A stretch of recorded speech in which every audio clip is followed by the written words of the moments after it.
국방장관의 발언에 미국이 큰 충격에 빠졌습니다. 한국을 안보 무임 승차국이라고 생각했습니다. 하지만 우리의 판단은 완전히 틀렸습니다. 대한민국은 동북아를 넘어 세계의 평화 전략의 시작이자 끝입니다. 전 세계를 통해 생중계된 충격 발언. 세계는 경악했습니다. 얼마 전까지 한국은 미국 덕분에 살아남은 나라일 뿐, 이제 돈을 더 내야 한다던 트럼프 행정부. 한국이 숨겨왔던 진짜 힘을 확인한 뒤 입장을 180도 바꾼 것인데요. 이 사실이 밝혀지자 CNN을 비롯한 주요 언론들은 앞다투어 특집 기사를 쏟아내고 있습니다. 방위비로 갑질하던 미국이 갑자기 태도를 바꾼 이유가 무엇일까요? 미국이 절대 포기할 수 없는 주한미군과 대한민국의 진짜 의미. 지금 시작합니다. 저는 에드워드 밀러입니다. 워싱턴에서 30년 넘게 아시아 통상협상을 담당해온 사람이죠. 그날도 평소처럼 국무부 건물 12층 회의실에 앉아 있었습니다. 책상 위에는 한국 관련 내부 보고서가 두껍게 쌓여 있었어요. 또 한국이군. 저는 한숨을 쉬며 첫 페이지를 넘겼습니다. 한미동맹 70년, 주한미군 주둔비용, 방위비 분담금. 익숙한 단어들이 눈에 들어왔어요. 하지만 그때 제가 느낀 건 피로감뿐이었습니다. 이 나라들은 언제까지 우리한테 기댈 생각인가? 동료인 제임스가 커피를 들고 들어왔어요. 밀러, 또 한국 건이야? 그러게 말이야. 트럼프 대통령이 한국한테 더 내라고 하는 게 당연하지 않나? 저는 보고서를 탁 내려놓으며 말했습니다. 생각해봐. 한국이 지금까지 얼마나 우리 덕을 봤는데. 제임스가 고개를 끄덕였어요. 6.25 전쟁 때 우리가 구해준 거 아니야? 맞아. 그때 우리가 안 도왔으면 지금 한국이 어디 있겠어? 저는 창밖을 바라보며 계속했습니다. 워싱턴 포토맥 강이 흘러가는 모습이 보였어요. 미국의 심장부, 세계 최강국의 수도에서 바라본 한국은 정말 작아 보였습니다. 그런데 지금 와서 주한미군 주둔비용 더 내라고 하니까 뭐라고 하는지 알아? 뭐라고 하는데? 너무 많다고 해. 웃기지 않아? 사실 저는 그때까지 한국을 그런 나라로만 생각했어요. 미국의 보호를 받으면서도 제대로 된 대가는 치르지 않는 나라. 무임승차하는 나라 말이죠. 보고서에 적힌 숫자들을 다시 봤습니다. 한국의 방위비 분담금 1조 389억 원. 달러로 치면 약 9억 2천만 달러 정도였어요. 이게 많다고? 웃기는 소리지. 저는 계산기를 두드렸습니다. 주한미군 운영비만 해도 연간 15억 달러는 좋게 들어가거든요. 한국이 내는 돈은 그 절반 수준에 불과했습니다. 동맹도 결국 비즈니스야. 제임스, 저는 펜을 돌리며 말했습니다. 우리가 한국을 지켜주는 대신 한국은 그에 합당한 돈을 내야 하는 거지. 그런데 한국이 그렇게 생각할까? 그들이 어떻게 생각하든 상관없어. 현실은 현실이니까. 제임스가 의자에 앉으며 말했어요. 하지만 밀러, 한국도 나름대로 할 말이 있을 거 아니야? 할 말. 뭔 할 말이 있겠어? 저는 비웃었습니다. 우리가 없었으면 진작에 북한한테 먹혔을 텐데. 그때 저는 정말 그렇게 믿었어요. 한미동맹이라는 게 결국 미국이 일방적으로 베푸는 은혜라고 생각했습니다. 한국은 그저 그 은혜에 감사하며 돈을 더 내면 되는 거라고요. 보고서에 뭐라고 나와 있어? 제임스가 물었습니다. 저는 다시 보고서를 펼쳤어요. 한국의 방위비 분담금이 작년에 비해 8% 증가했대. 그럼 됐잖아. 아니야. 아직도 부족해. 우리가 요구한 금액의 절반도 안 되거든. 저는 고개를 저었습니다. 책상 위에 있던 다른 자료를 펼쳤어요. 일본의 주일미군 주둔비용 분담 현황이었습니다. 봐봐, 일본은 어떻게 하는지. 일본은 미군 주둔비용의 75% 이상을 부담하고 있었어요. 연간 20억 달러가 넘는 돈을 내고 있었습니다. 일본은 확실히 알고 있어. 미국의 보호가 얼마나 값진지. 그럼 한국도 일본처럼 해야 한다는 거야? 당연하지. 아니, 더 내야 해. 저는 목소리에 확신을 담았습니다. 한국이 처한 안보 상황을 생각해봐. 바로 코앞에 북한이 있잖아.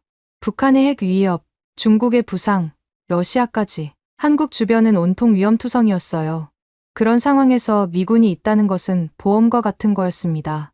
보험료도 안 내면서 보험 혜택만 누리려고 하면 되겠어? 제임스가 웃으며 고개를 끄덕였어요. 내 말이 맞는 것 같아. 한국 사람들은 자기네가 얼마나 많이 내고 있는지만 계산해. 하지만 우리가 얼마나 많이 투자하고 있는지는 모르지. 주한미군 2만 8천 명. 매년 수십억 달러씩 들어가는 운영비용. 최신 무기체계와 훈련비용까지 합치면 엄청난 돈이에요.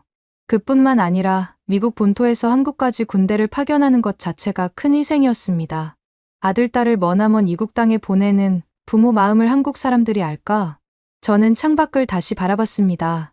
그런데 한국은 그 혜택만 누리면서 돈은 적게 내려고 하잖아. 저는 점점 목소리가 높아졌습니다. 사무실 밖에서 다른 직원들이 지나가는 소리가 들렸어요. 하지만 저는 신경 쓰지 않았습니다. 이번 협상에서는 확실히 해야 해. 더 이상 무임승차는 안 된다고 제임스가 웃으며 말했어요. 그런데 밀러, 너 한국 가본 적 있어? 아니, 왜? 그냥 궁금해서. 서류로만 보니까. 저는 어깨를 으쓱했습니다. 굳이 가볼 필요 있나? 숫자가 다 말해주는데. 그때 저한테는 한국이 그냥 지도 위의 점 하나였어요. 미국이 돈과 군대를 투입해서 지켜주는 작은 나라. 그 이상도 이하도 아니었습니다.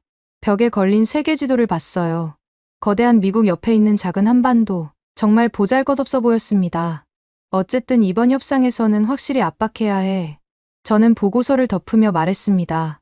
한국이 진정으로 동맹의 가치를 이해하게 만들어야 한다고. 그때 갑자기 전화벨이 울렸어요. 국무부 아시아 태평양 담당 차관보였습니다. 밀러? 한국 출장 준비해. 한국 출장이요? 직접 가서 협상해야겠어. 서류로는 한계가 있더라고. 저는 잠시 망설였습니다. 하지만 이것도 기회라고 생각했어요. 직접 가서 한국 사람들에게 현실을 깨우쳐 줄 수 있는 기회 말이죠. 알겠습니다. 언제 출발하면 됩니까? 다음 주 월요일. 3박 4일 일정으로. 전화를 끊고 나서 제임스가 말했어요. 드디어 한국 가는구나. 그러게. 이번에 확실히 정리해야지. 저는 다시 보고서를 들었습니다. 하지만 그때 저는 몰랐어요. 제가 곧 한국에서 완전히 다른 현실을 마주하게 될 거라는 것을.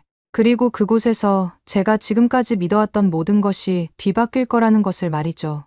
한국 출장을 일주일 앞두고 저는 동료들과 전략 회의를 했습니다.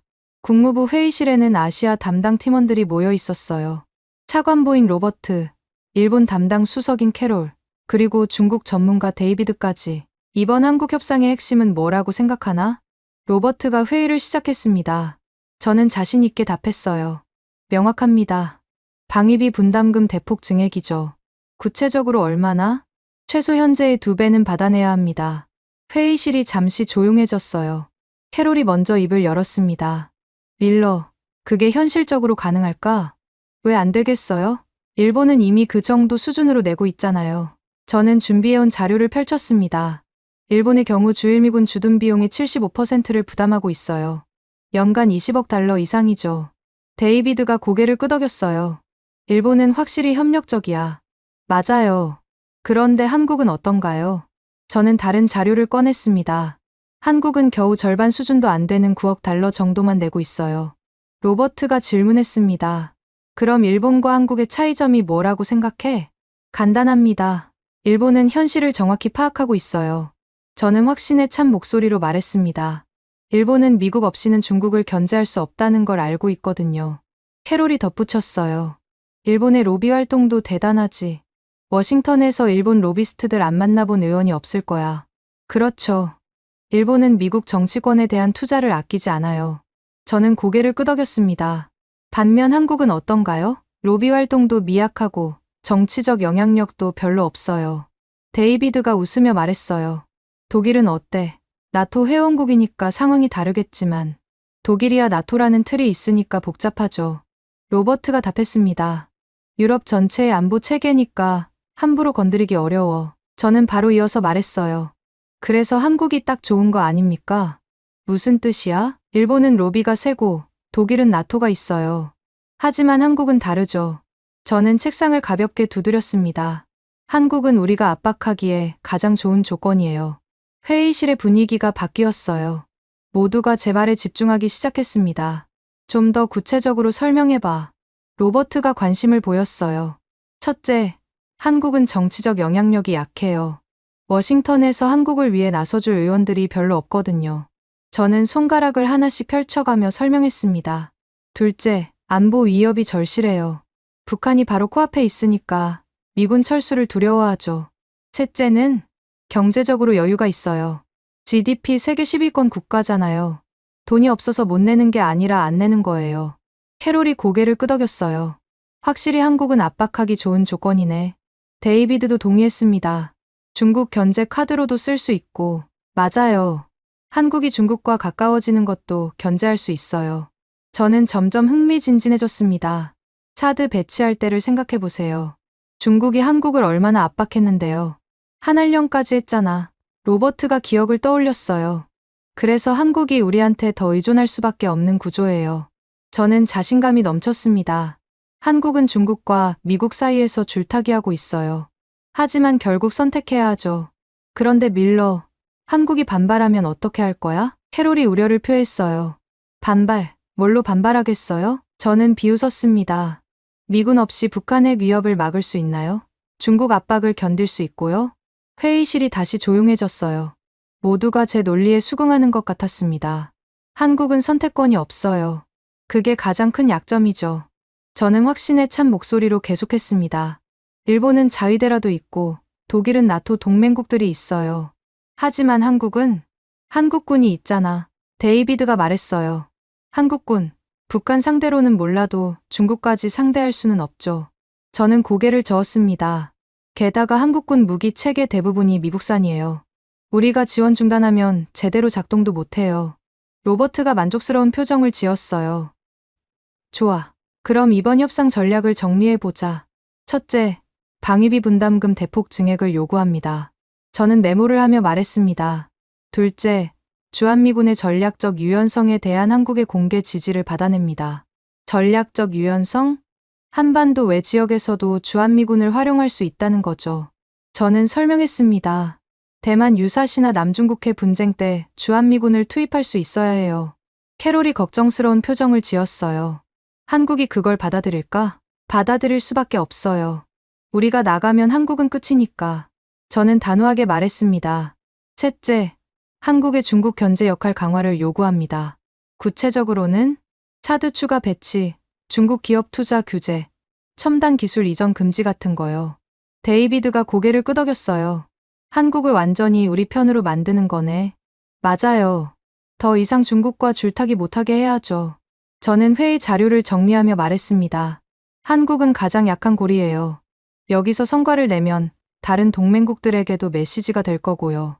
로버트가 일어나며 말했어요. 좋아, 밀러, 내가 가서 확실히 해줘. 걱정 마세요. 한국이 얼마나 미국에 의존하고 있는지 깨닫게 해드릴게요. 저는 자신만만했습니다. 회의가 끝나고 나서 저는 혼자 남아 있었어요. 한국 관련 자료들을 다시 한번 정리하면서 생각했습니다. 한국은 정말 선택권이 없구나. 북한 핵 위협, 중국의 부상, 경제적 의존도. 어떻게 봐도 한국이 미국을 거부할 수 없는 구조였어요. 이번에 확실히 정리해야지. 저는 서류를 가방에 넣으며 다짐했습니다. 드디어 한국에 도착했습니다. 인천공항에 내리자마자 느껴지는 것은 생각보다 현대적인 시설이었어요. 하지만 저는 별로 신경 쓰지 않았습니다. 공항이 좋다고 해서 협상 내용이 바뀌는 건 아니니까요. 한국 외교부에서 나온 직원이 저를 맞이했어요. 안녕하세요. 밀러 협상관님. 김 과장입니다. 반갑습니다. 저는 간단히 인사를 나눴습니다.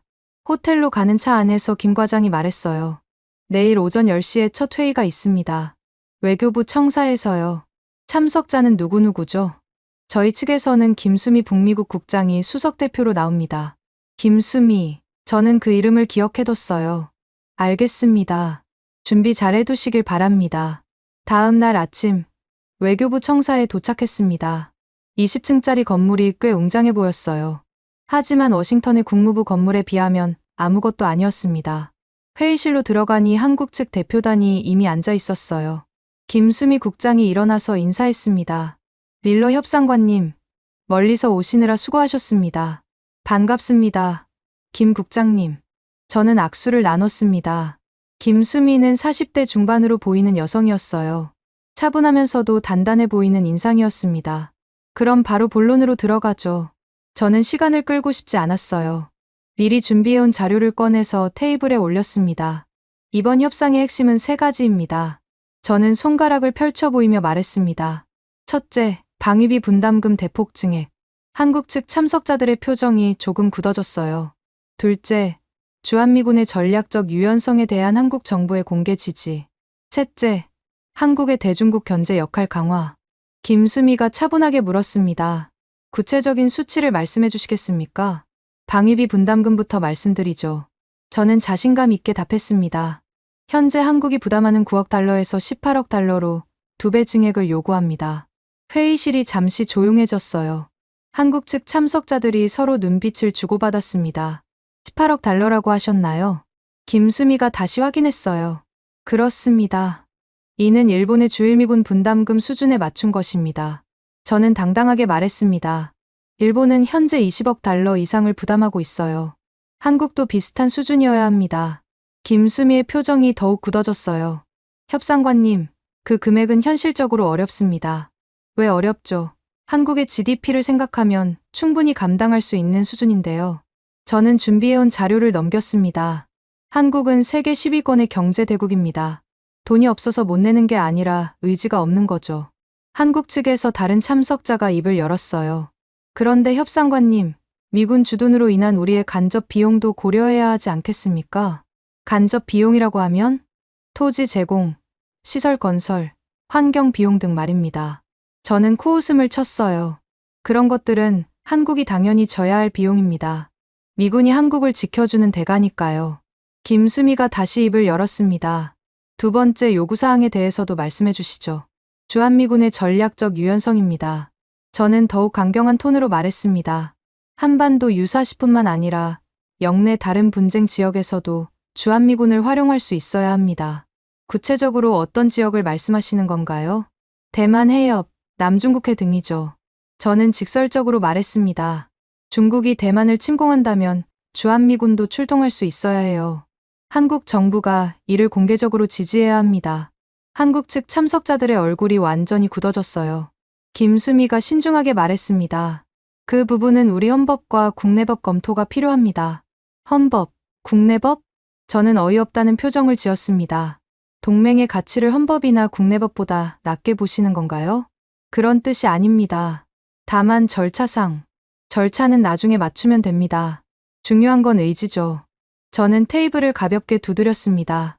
한국이 진정한 동맹국이라면 이 정도는 할 수 있어야 하지 않겠습니까? 김수미가 잠시 침묵했다가 말했어요. 세 번째 요구사항도 들어보겠습니다. 한국의 대중국 견제 역할 강화입니다. 저는 더욱 노골적으로 말했습니다. 차드 추가 배치, 중국 기업 투자 규제, 첨단 기술 이전 금지 등이 필요해요.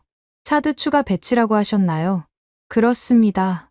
현재 성주에 배치된 것 외에 추가로 23개 포대 더 필요합니다. 저는 지도를 펼쳐 보였어요.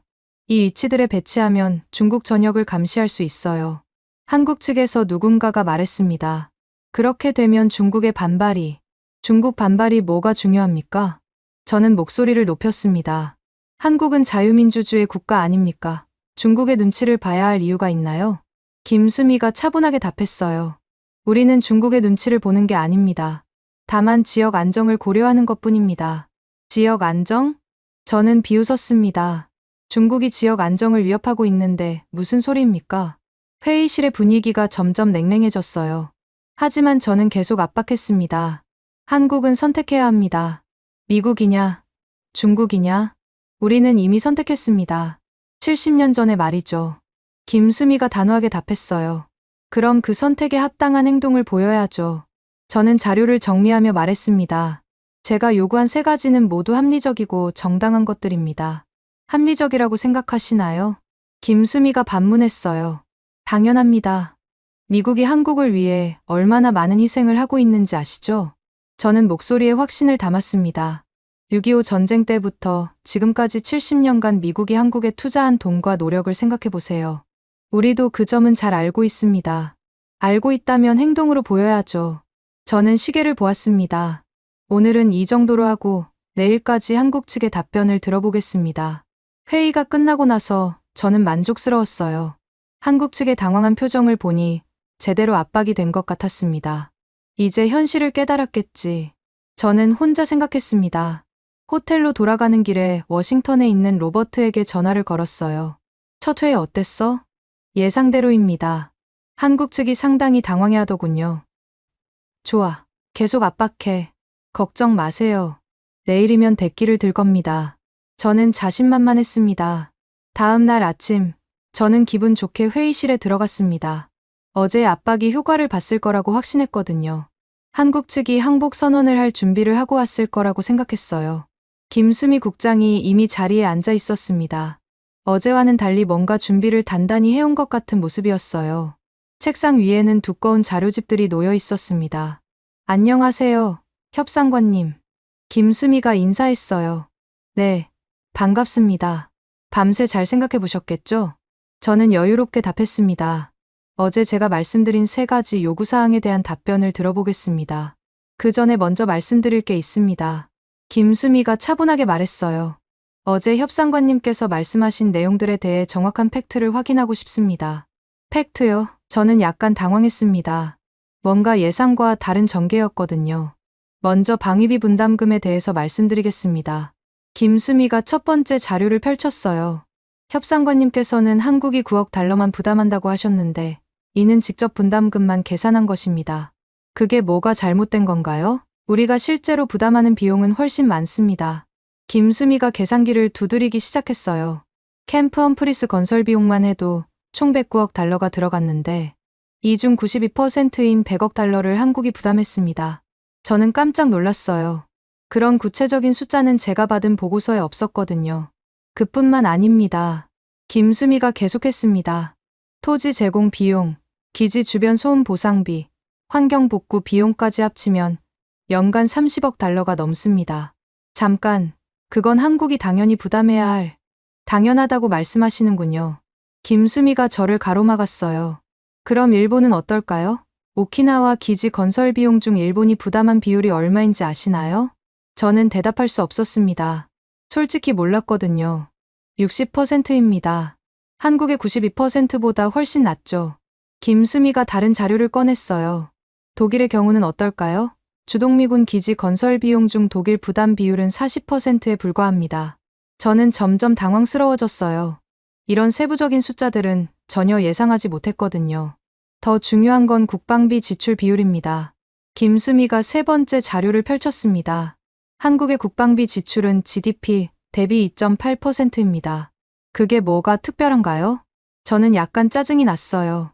나토 회원국들의 목표치가 GDP 대비 2%라는 거 아시죠?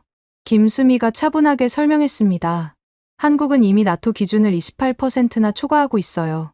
독일은 1.5%, 캐나다는 1.3%인데 말입니다. 저는 할 말이 없었어요. 사실 이런 비교 자료는 처음 들어보는 거였습니다. 절대적인 규모로 봐도 마찬가지입니다. 김수미가 계속했어요. 한국의 국방비는 연간 540억 달러로 세계 5위 수준입니다. 세계 5위? 그렇습니다. 미국, 중국, 러시아, 인도 다음이 한국이에요. 김수미의 목소리에는 자신감이 넘쳤습니다. 협상관님께서 말씀하신 18억 달러 증액 요구는 우리 국방비의 3.3%에 해당합니다. 저는 계산을 다시 해봤어요. 540억 달러의 3.3%면 확실히 큰 돈이 아니었습니다. 하지만 인정하고 싶지 않았어요. 그래도 주한미군 주둔 비용을 더 부담해야 하는 건 맞지 않습니까? 그럼 주한미군이 한국만을 위해 있다고 생각하시나요? 김수미가 예상치 못한 질문을 던졌어요. 당연하죠. 한국 방어가 주목적 아닌가요? 협상관님, 혹시 중국 베이징에서 서울까지의 거리가 얼마나 되는지 아시나요? 갑자기 웬 거리 얘기인지 이해할 수 없었어요. 글쎄요. 1000km 정도? 950km입니다. 비행기로 1시간 30분 거리죠. 김수미가 지도를 펼쳐 보였어요. 주한미군이 바로 이 위치에 있다는 게 어떤 의미인지 아시겠습니까? 저는 지도를 자세히 봤습니다. 베이징 바로 코앞에 미군이 주둔하고 있다는 뜻이죠. 김수미가 핵심을 찔렀어요. 주한미군은 단순히 한국만 지키는 게 아닙니다. 중국을 견제하는 최전방 기지예요. 저는 뭔가 잘못 돌아가고 있다는 걸 느꼈어요. 원래 제가 한국을 압박해야 하는 상황인데 오히려 제가 궁지에 몰리고 있었거든요. 대만 유사시를 생각해보세요. 김수미가 계속했습니다. 중국이 대만을 침공한다면 가장 먼저 타격해야 할 목표가 어디일까요? 글쎄요. 바로 주한미군 기지들입니다. 오산, 평택, 부산 모든 기지가 1차 타격 목표가 될 거예요. 김수미의 말이 계속 이어졌어요. 그럼 한국은 어떻게 될까요? 중국과의 전쟁에 자동으로 휘말리게 되죠. 저는 점점 말문이 막혔어요. 이런 관점은 전혀 생각해보지 못했거든요. 그런데도 한국이 주한미군을 받아들이는 이유가 뭘까요? 김수미가 제게 질문했어요. 동맹의 가치를 믿기 때문입니다. 70년간 함께 지켜온 신뢰 때문이에요. 저는 할 말을 잃었습니다. 김수미가 말하는 게 맞았거든요. 주한미군은 한국만을 위한 게 아니었어요. 미국의 아시아 전략에서 핵심적인 역할을 하고 있었습니다. 두 번째 요구사항에 대해서도 말씀드리겠습니다. 김수미가 다음 자료로 넘어갔어요. 주한미군의 전략적 유연성 문제입니다. 네, 들어보겠습니다. 저는 이미 기가 죽어 있었어요. 협상관님께서는 대만 유사시 주한미군 출동에 대한 한국의 지지를 요구하셨죠? 그렇습니다. 그럼 반대로 물어보겠습니다. 한반도 유사시 주일미군이나 주한미군이 자동으로 참전한다고 보장할 수 있나요? 저는 대답할 수 없었어요. 그런 보장은 어디에도 없었거든요. 일본은 집단자위권 행사에도 엄격한 조건을 달고 있습니다. 한반도 문제에 직접 개입하지 않겠다는 입장이고요. 김수미의 지적이 계속 이어졌어요. 그런데 한국한테만 무조건적인 지지를 요구하시는 건 공평하지 않습니다. 저는 완전히 궁지에 몰렸어요. 논리적으로 반박할 수가 없었거든요. 세 번째 요구사항도 마찬가지입니다. 김수미가 마지막 자료를 꺼냈어요. 차드 추가 배치 문제 말입니다. 그게 뭐가 문제인가요? 저는 마지막 저항을 해봤어요. 중국 견제에 필요한 조치 아닙니까? 차드 배치로 인한 경제적 피해가 얼마나 되는지 아시나요? 김수미가 계산서를 보여줬어요. 중국의 한한령으로 인한 피해만 150억 달러가 넘습니다. 그런데도 한국은 사드를 배치했어요. 미국과의 동맹을 위해서 말입니다. 김수미의 목소리에는 단호함이 있었어요. 하지만 추가 배치는 다른 문제입니다. 이건 한국 방어가 아니라 순전히 중국 견제가 목적이니까요. 저는 완전히 할 말을 잃었습니다. 김수미가 마지막으로 말했어요. 협상관님, 동맹은 계산서가 아닙니다. 상호 존중과 신뢰를 바탕으로 한 약속이에요. 회의실이 조용해졌어요. 저는 뭔가 잘못 생각하고 있었다는 걸 깨달았습니다. 한국이 이렇게 준비를 철저히 해올 줄은 몰랐어요. 더 중요한 건 이들의 논리가 틀리지 않았다는 거였습니다. 오늘 회의는 여기서 마치겠습니다. 김수미가 자료를 정리하며 말했어요. 내일 다시 뵙죠. 저는 멍한 상태로 회의실을 나왔습니다. 이런 전개는 전혀 예상하지 못했거든요. 그날 밤 저는 잠을 제대로 이루지 못했습니다. 김수미 국장의 말들이 계속 머릿속을 맴돌았어요. 과연 내가 한국에 대해 제대로 알고 있었나? 다음 날 아침, 한국 측에서 제안이 왔습니다. 협상관님, 오늘은 평택 기지를 견학해 보시는 게 어떨까요?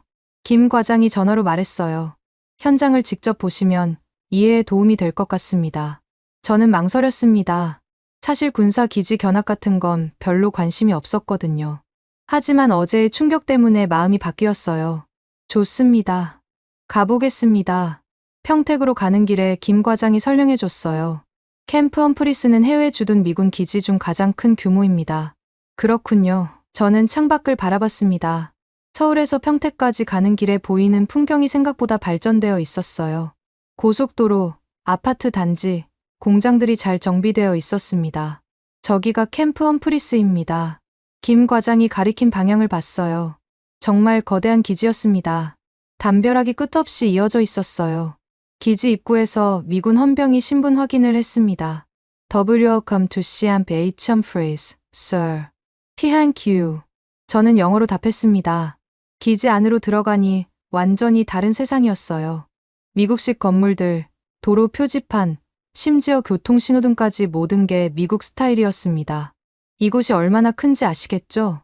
안내를 맡은 미군 장교가 말했어요. 총 면적이 37평방킬로미터입니다.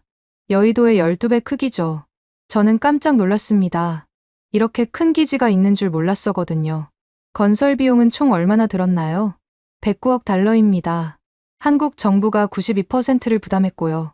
어제 김수미 국장이 말한 게 사실이었어요. 100억 달러가 넘는 돈을 한국이 냈다니. 왜 한국이 이렇게 많은 돈을 냈을까요? 저는 궁금해서 물었습니다. SOFA 협정에 따른 거죠. 기지 건설은 주재국이 부담하기로 되어 있어요. 미군 장교가 설명했습니다. 하지만 보통 이 정도 규모는 아니죠. 한국이 특별히 많이 투자한 겁니다. 우리는 기지 내부를 돌아봤어요. 학교, 병원, 쇼핑몰, 골프장까지 모든 시설이 완비되어 있었습니다. 미군 가족들이 불편함 없이 생활할 수 있도록 했습니다. 안내 장교가 자랑스럽게 말했어요. 한국이 이 모든 걸 지어준 거예요. 그때 헬기 소리가 들렸습니다. 하늘을 올려다보니 아파치 헬기 편대가 지나가고 있었어요. 저것들도 모두 주한미군 소속인가요? 그렇습니다. 공격 헬기 대대가 여기 주둔하고 있어요. 저는 문득 궁금해졌습니다. 주한미군의 무기 체계는 어떤 수준인가요? 최신 장비들로 무장하고 있습니다. F-3 스텔스 전투기, 패트리어트 미사일, 에미레이 에이브람스 탱크까지 미군 장교가 설명했어요. 특히 미사일 방어 체계는 세계 최고 수준이죠. 그때 갑자기 사이렌이 울렸습니다. 훈련입니다. 장교가 설명했어요. 매주 정기적으로 실시하고 있어요. 멀리서 탱크들이 움직이는 소리가 들렸습니다. 연기가 피어오르고 폭발음이 들렸어요. 실제 전투처럼 생생한 훈련이었습니다. 한국군과 합동훈련도 자주 하나요? 네, 거의 매달 합동훈련을 실시합니다. 그때 한국군 장교 한 명이 다가왔어요. 안녕하세요. 저는 합참에서 나온 박정우 대령입니다. 반갑습니다. 저는 악수를 나눴습니다. 박정우 대령은 30대 후반으로 보이는 젊은 장교였어요. 영어를 유창하게 구사했습니다. 기지 견학은 어떠세요? 생각보다 규모가 크네요. 저는 솔직하게 답했습니다. 한국이 이런 시설을 지어준 줄 몰랐어요. 박정우 대령이 웃으며 말했어요. 이게 끝이 아닙니다. 한국군 기지들도 보시겠어요? 한국군 기지요? 바로 옆에 있거든요. 우리는 차를 타고 이동했습니다. 10분 정도 가니 한국군 기지가 나왔어요. 여기가 이작전사령부입니다. 박정우 대령이 설명했어요. 한국군의 핵심 부대 중 하나죠. 기지 안으로 들어가니 정말 놀라웠습니다. 시설이 미군 기지 못지않게 현대적이었어요. 저기 보이는 게 K 흑표 전차입니다. 박정우 대령이 가리킨 곳을 봤어요. 검은색 전차들이 줄지어 서 있었습니다. 성능이 어떤가요? 세계 최고 수준입니다. 에미레이보다 더 우수한 부분도 많아요. 박정우 대령이 자신 있게 말했어요. 특히 기동성과 화력은 독보적이죠. 저는 깜짝 놀랐습니다. 미군 전차보다 더 우수하다니. 전차가 몇 대나 있나요? K가 260여 대, K레일이 1500여 대 정도 있습니다. 박정우 대령이 답했어요. 총 2300여 대의 전차를 보유하고 있어요. 2300대요? 저는 믿을 수 없었습니다. 그렇게 많은 전차가 있는 줄 몰랐거든요. 자주포는 어떤가요? K9 자주포가 1100여 분 있습니다. 세계에서 가장 많이 수출되는 자주포예요. 박정우 대령의 설명이 계속 이어졌어요. K139 천무 다연장 로켓도 있고 현무 시리즈 미사일도 있어요. 저는 점점 놀라웠습니다. 한국군이 이렇게 강력한 무기들을 가지고 있는 줄 몰랐어요. 공군 전력은 어떤가요? F-35A가 40대, F-15K가 50, KF-21이 곧 실전 배치될 예정입니다. KF-21이요? 한국이 독자 개발한 전투기입니다. 4.5세대 수준이에요. 박정우 대령이 자랑스럽게 말했어요. 2028년부터 120대를 실전 배치할 계획입니다. 저는 완전히 충격을 받았습니다. 한국이 전투기까지 독자 개발한다니. 해군력은 어떤가요? 이지스 구축함 6척, 차세대 구축함 3척 건조 중이고 3,000톤급 잠수함도 9척 보유하고 있어요. 박정우 대령의 설명을 들으면서 저는 깨달았습니다. 한국이 제가 생각했던 것보다 훨씬 강한 나라라는 것을. 이 모든 무기들이 한국산인가요? 대부분 국산화했습니다. 기술 이전을 받아서 한국에서 생산하거나 아예 독자 개발한 거예요. 박정우 대령이 답했어요. 방산 기술 수준이 세계 10위권입니다. 저는 할 말을 잃었습니다. 이런 현실은 전혀 모르고 있었거든요. 협상관님, 이제 아시겠죠? 박정우 대령이 웃으며 말했어요. 우리는 더 이상 의존국이 아닙니다. 그 말이 제 가슴에 깊이 박혔습니다. 기지 견학을 마치고 호텔로 돌아가는 길에 저는 많은 생각에 잠겼습니다. 오늘 본 것들이 너무 충격적이었거든요. 한국이 이렇게 강한 군사력을 가지고 있는 줄 몰랐어요. 호텔 방에 도착해서 저는 워싱턴에 보고할 자료를 정리했습니다. 하지만 뭔가 이상했어요. 제가 받은 브리핑 자료와 현실이 너무 달랐거든요. 그때 노트북으로 이메일을 확인하니 긴급 보고서가 와 있었습니다. 국방부 정보국에서 보낸 거였어요. 제목이 주한미군의 전략적 가치 재평가였습니다. 보고서를 열어보니 놀라운 내용들이 적혀 있었어요. 주한미군은 단순한 한반도 방어 목적을 넘어서 동아시아 전체의 전략적 균형을 유지하는 핵심 역할을 수행하고 있다. 저는 천천히 읽어내려갔습니다. 특히 중국의 서태평양 진출을 견제하는 최전방 기지로서의 가치가 날로 증대되고 있다. 문득 김수미 국장이 했던 말이 떠올랐어요. 베이징에서 서울까지 950km. 중국 입장에서는 바로 목구멍에 칼이 들어와 있는 셈이었습니다. 보고서를 계속 읽어봤어요. 중국의 AEAD 접근 거부, 지역 거부, 전략에 대응하기 위해서는 한반도의 지정학적 위치가 절대적으로 중요하다. AEAD 전략. 중국이 미군의 서태평양 접근을 막으려는 전략이었어요. 만약 주한미군이 철수한다면 중국의 영향력이 한반도까지 확대될 것이며 이는 일본과 대만의 안보에도 직접적인 위협이 될 것이다. 저는 지도를 펼쳐놓고 다시 봤습니다. 한반도에서 대만까지의 거리, 일본까지의 거리, 모든 게 연결되어 있었어요. 주한미군이 빠지면 동아시아 전체의 균형이 무너지는 구조였습니다. 그때 전화벨이 울렸어요. 밀러? 나야, 로버트. 워싱턴에서 걸려온 전화였습니다. 차관보님, 안녕하세요. 어때? 한국 녀석들 항복했어? 로버트의 목소리는 여전히 여유로웠어요. 그게 상황이 좀 복잡합니다. 저는 망설이며 답했습니다. 복잡하다고? 뭐가 복잡해? 한국의 군사력이 생각보다 훨씬 강합니다. 그리고 뭐? 주한미군의 전략적 가치에 대해 다시 생각해봐야 할 것 같습니다. 전화 너머로 로버트의 한숨이 들렸어요. 밀러, 너 설마 한국 편 들고 있는 거 아니지? 그런 게 아닙니다. 다만 우리가 놓치고 있는 부분이 있는 것 같아서요. 예를 들면? 저는 방금 읽은 보고서 내용을 설명했습니다. 중국 견제, 동아시아 균형, 지정학적 가치. 아, 그 얘기? 로버트가 시큰둥하게 반응했어요. 그런 거야 우리도 다 알고 있어. 하지만 그거랑 돈 문제는 별개지. 하지만 차관보님, 만약 한국이 정말로 반발한다면. 반발? 한국이 뭘로 반발하겠어? 미군 나가라고 할 거야? 로버트가 웃었습니다. 그럼 중국한테 먹히는 수밖에 없는데. 저는 더 이상 말할 수 없었어요. 하지만 뭔가 잘못되었다는 생각이 계속 들었습니다. 전화를 끊고 나서 저는 다시 자료를 정리했어요. 이번에는 중국의 관점에서 생각해봤습니다. 중국이 가장 두려워하는 게 뭘까? 미군의 중국 본토 접근이었어요.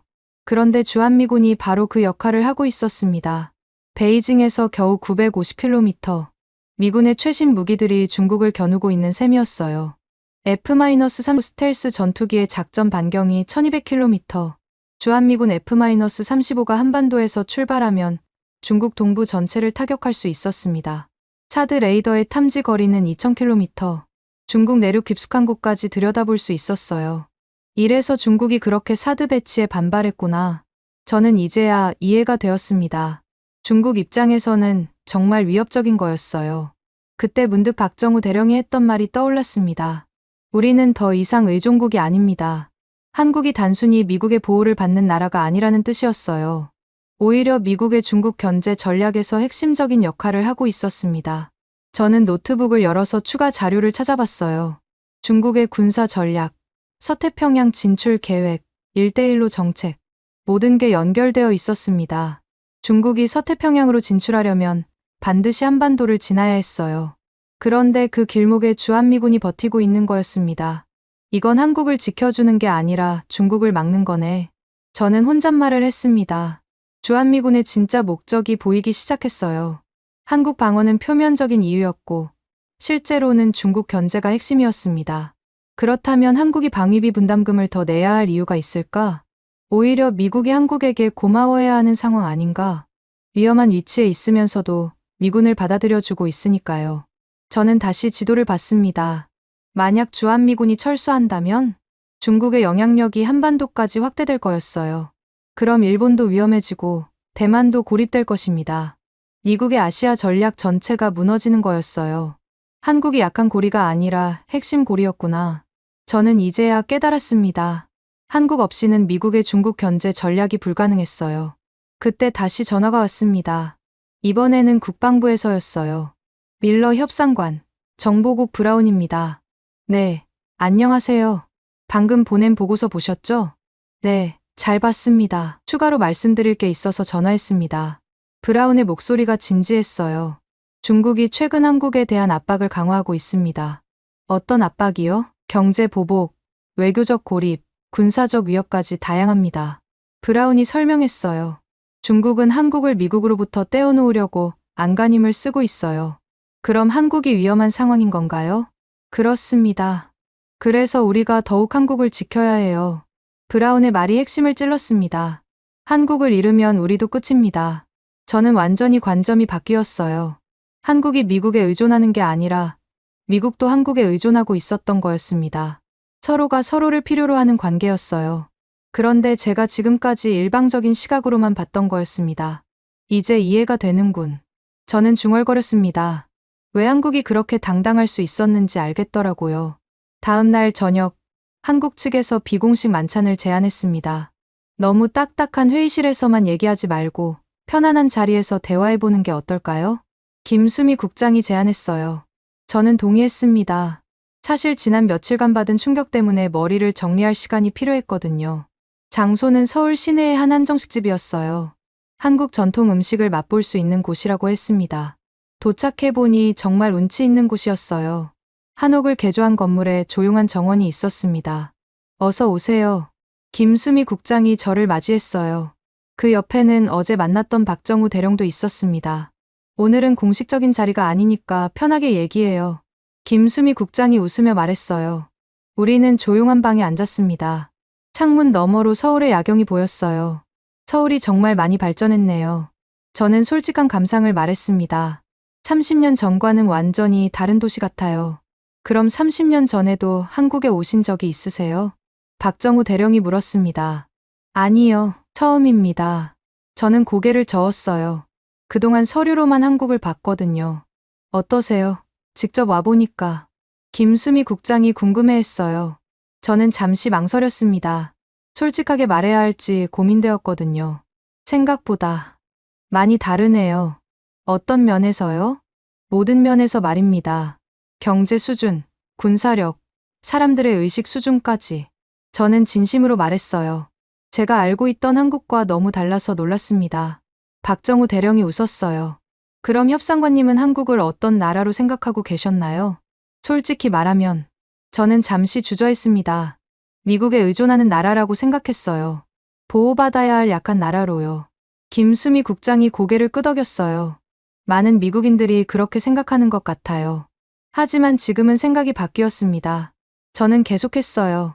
한국이 이렇게 강한 나라인 줄 몰랐거든요. 그때 음식이 나왔습니다. 갈비찜, 불고기, 각종 나물과 김치, 정말 다양한 음식들이었어요. 한국 음식은 어떠세요?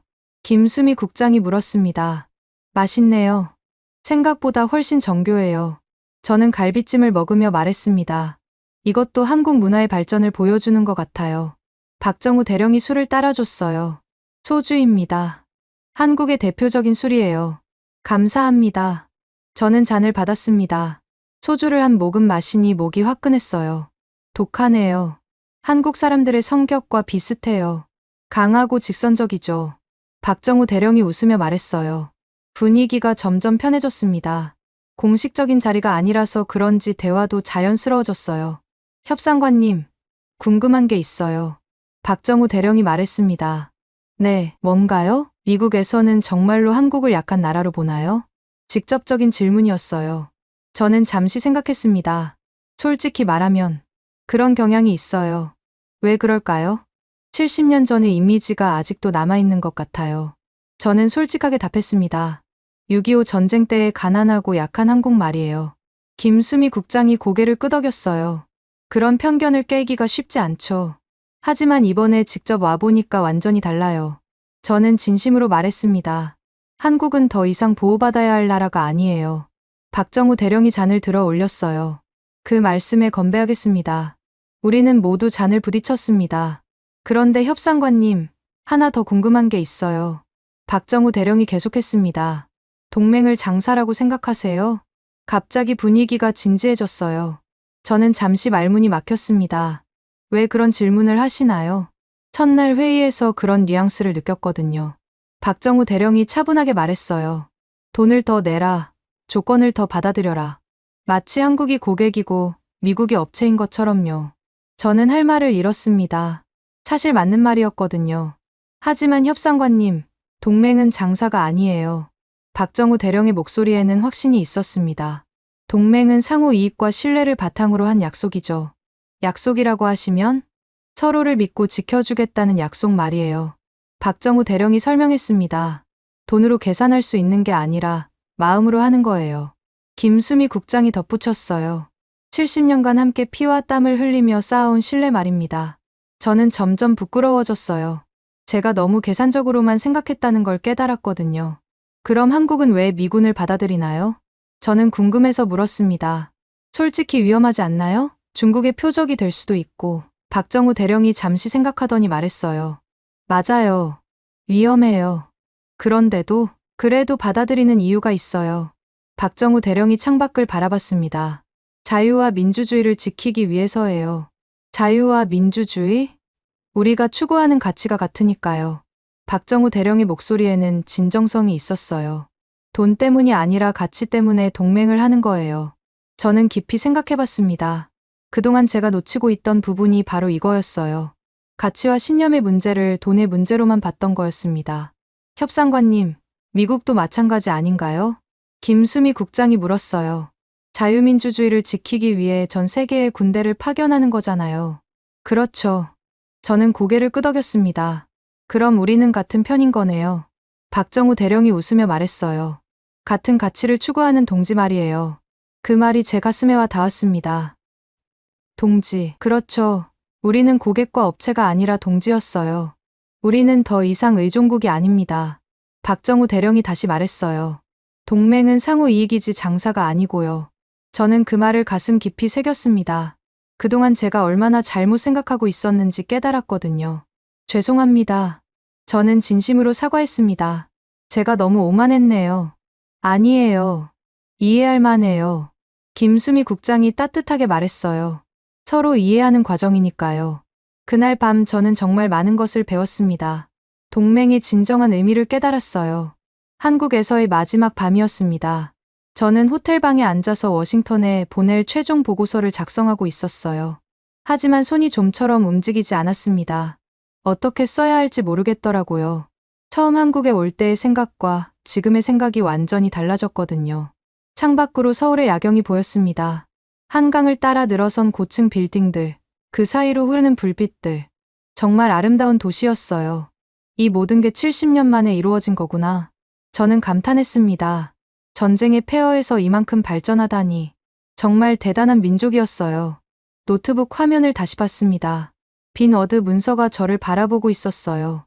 어디서부터 시작해야 할까? 저는 천천히 키보드를 두드리기 시작했습니다. 한국 협상 결과 보고서. 제목을 쓰고 나서 멈췄어요. 결과라고 할 만한 게 있나? 제가 원했던 건 아무것도 얻지 못했거든요. 방위비 분담금 증액도, 전략적 유연성 지지도, 대중국 견제 강화도. 한국은 제 요구를 하나도 받아들이지 않았어요. 하지만 이상하게 패배감은 들지 않았습니다. 오히려 뭔가 소중한 걸 얻은 기분이었어요. 저는 다시 키보드를 두드렸습니다. 본 협상관은 지난 4일간 한국에 체류하며 한미 방위비 분담금 협상을 진행했다. 사실만을 담담하게 적었어요.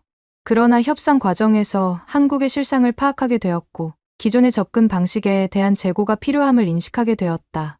손가락이 멈췄습니다. 이렇게 써도 될까? 워싱턴에서는 분명 실패작이라고 할 거예요. 하지만 저는 계속 썼습니다.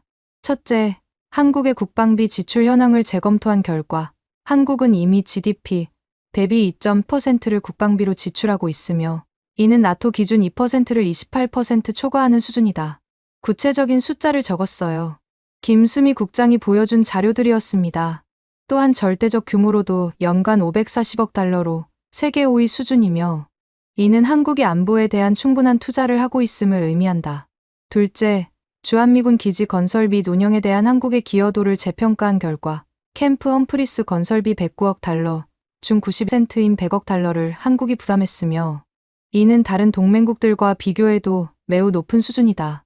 저는 객관적인 사실들을 나열했습니다. 감정을 배제하고 오직 팩트만으로요.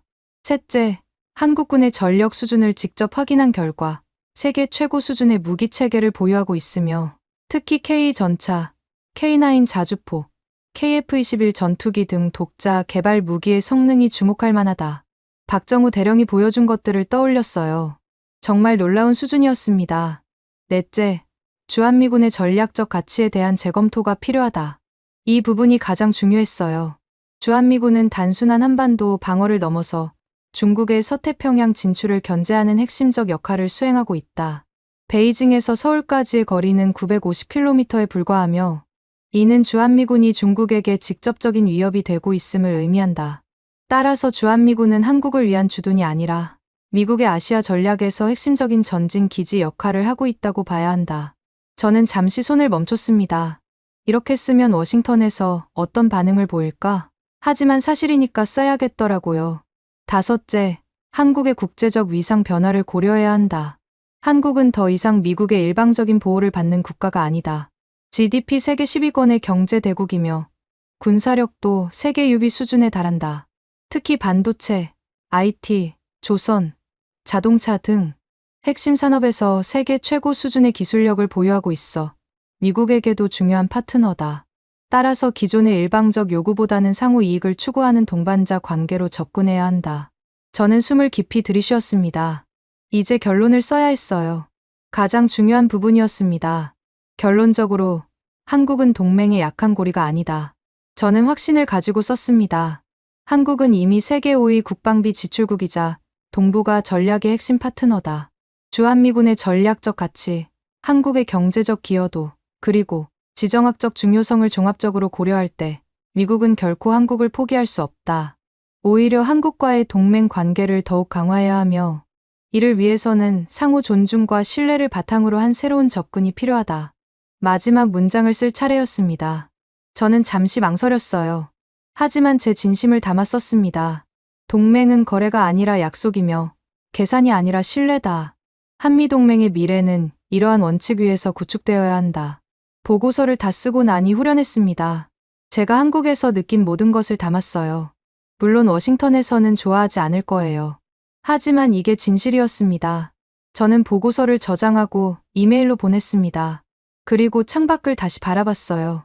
서울의 야경이 여전히 아름다웠습니다. 내일이면 이 도시를 떠나야 해요.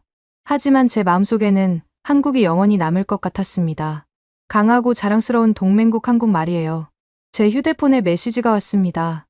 박정우 대령이었어요. 협상관님, 내일 공항까지 배웅 나가겠습니다. 좋은 여행 되세요. 저는 답장을 보냈습니다. 감사합니다. 정말 많이 배웠어요. 한국을 다시 보게 됐습니다. 그리고 혼자 중얼거렸습니다. 미안하다, 한국아.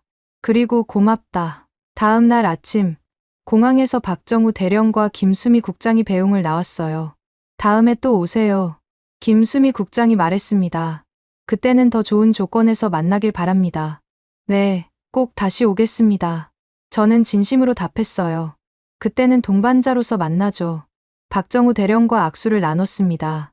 협상관님, 미국에 돌아가서 잘 설명해 주세요. 걱정 마세요. 한국의 진짜 모습을 알려드릴게요. 비행기에 올라 창문으로 한국 땅을 마지막으로 바라봤습니다. 이제 정말 떠나는구나. 하지만 제 마음속에는 확신이 있었어요. 한미동맹은 계속될 거라는 확신. 서로를 이해하고 존중하는 진정한 동맹으로 발전할 거라는 확신 말이에요. 비행기가 이륙했습니다. 한국이 점점 작아져 갔어요. 하지만 제 마음속에서는 더욱 커져만 갔습니다. 강하고 자랑스러운 동맹국, 대한민국. 이제 저는 확신합니다. 미국이 절대 놓을 수 없는 소중한 파트너라는 것을요. 여러분은 지금 어디에서 이 이야기를 듣고 계신가요? 댓글로 적어주시면 감사드리겠습니다. 지금까지 감동을 더하다였습니다. 미국 부통령의 발언에 워싱턴이 충격에 빠졌습니다. 우리는 한국에게 퍼주고 있다고만 생각했습니다. 한국은 더 이상 미국의 보호 대상이 아니라고 생각했습니다. 하지만 그것은 치명적인 착각이었습니다. 세계의 심장을 바로 대한민국이 뛰게 하고 있었습니다. 얼마 전까지만 해도 주한미군 철수를 주장하던 트럼프 행정부. 하지만 한국의 숨겨진 힘을 확인한 뒤 입장은 180도 바뀌었습니다.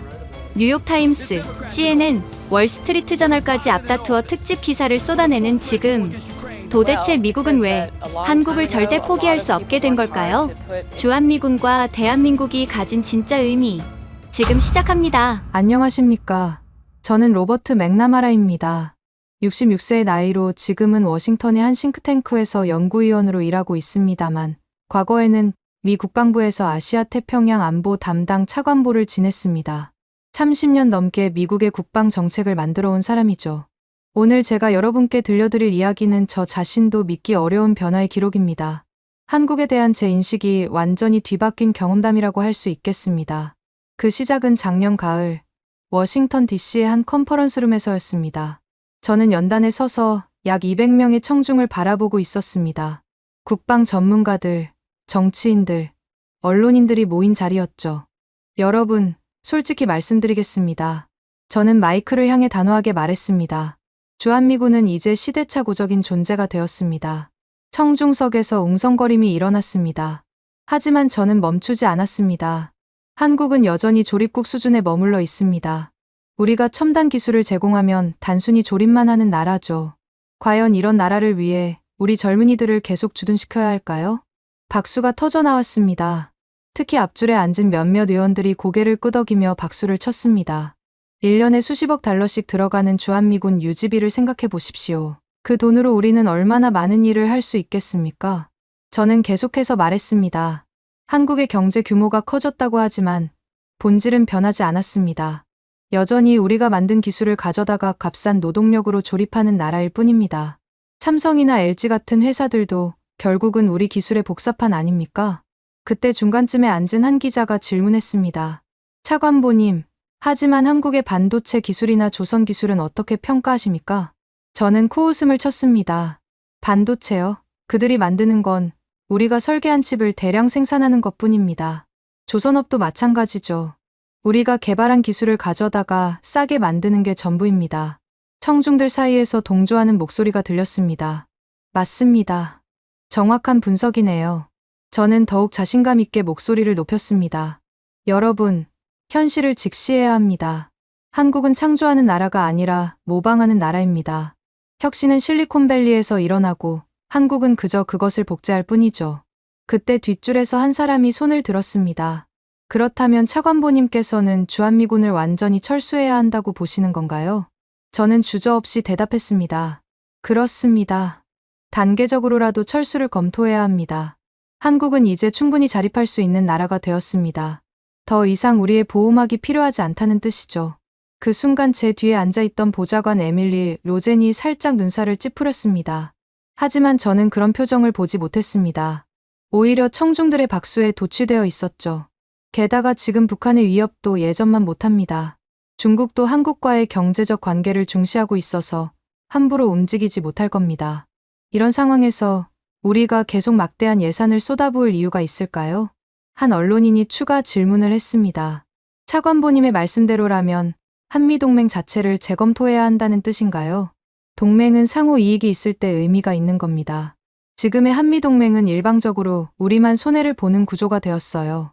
한국이 우리에게 줄 수 있는 게 뭐가 있습니까? 김치 정도? 청중석에서 웃음이 터져 나왔습니다.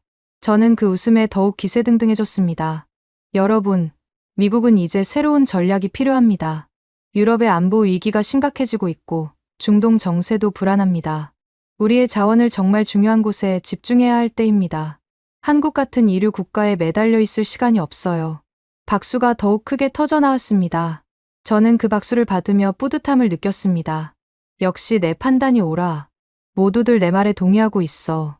강연이 끝난 후 여러 사람들이 저에게 다가왔습니다. 훌륭한 분석이었습니다. 차관보님. 정말 현실적인 접근이네요. 한국에 대한 정확한 평가를 해주셨습니다.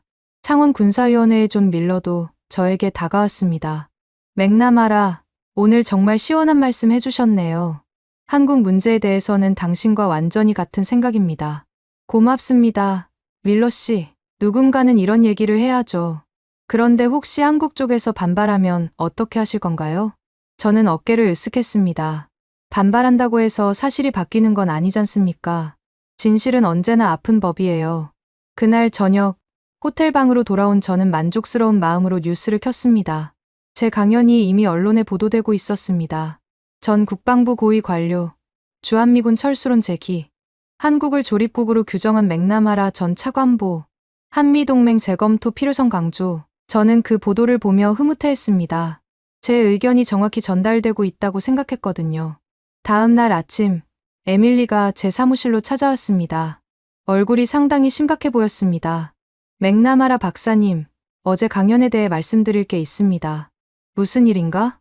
한국 측에서 상당한 반발이 일고 있습니다. 특히 한국의 몇몇 학자들이 강하게 비판하고 있어요. 그리고 한국 언론들도 일제히 반박 기사를 쏟아내고 있습니다. 저는 어깨를 으쓱했습니다. 예상했던 일이야. 사실을 말하면 항상 반발이 따르는 법이지. 그들이 뭐라고 하든 상관없어. 하지만 박사님, 이번에는 좀 다른 것 같습니다.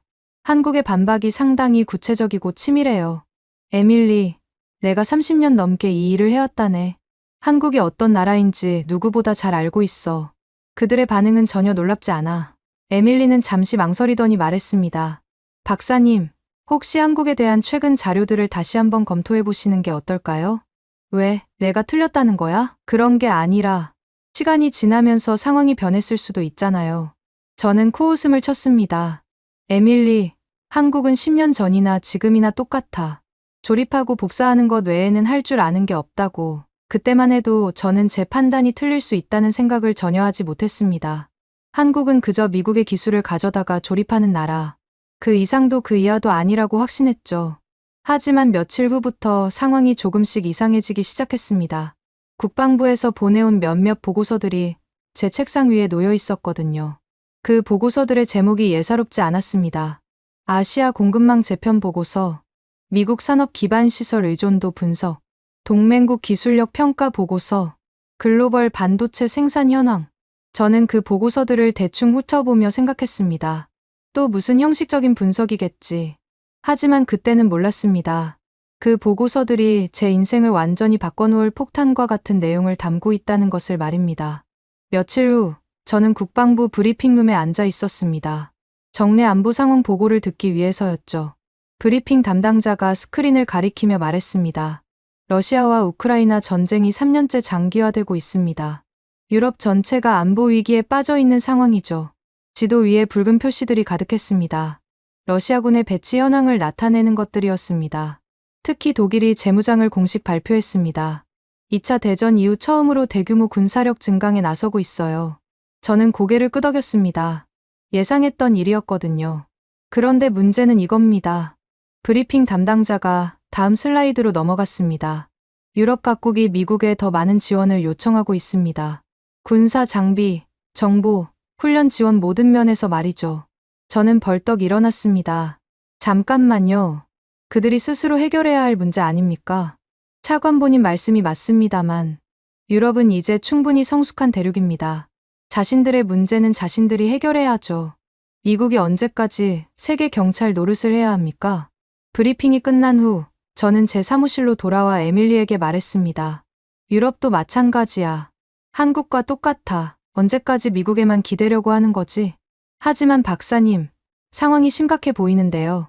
심각하다고? 에밀리, 유럽이 러시아보다 약하다고 생각해? 경제력으로나 인구로나 유럽이 훨씬 우세한데 왜 우리가 나서야 하지? 그때 전화가 울렸습니다. 국방부 정보분석관이었습니다. 차관보님, 긴급 보고 드릴 게 있습니다. 러시아와 중국이 군사협력을 확대하고 있습니다.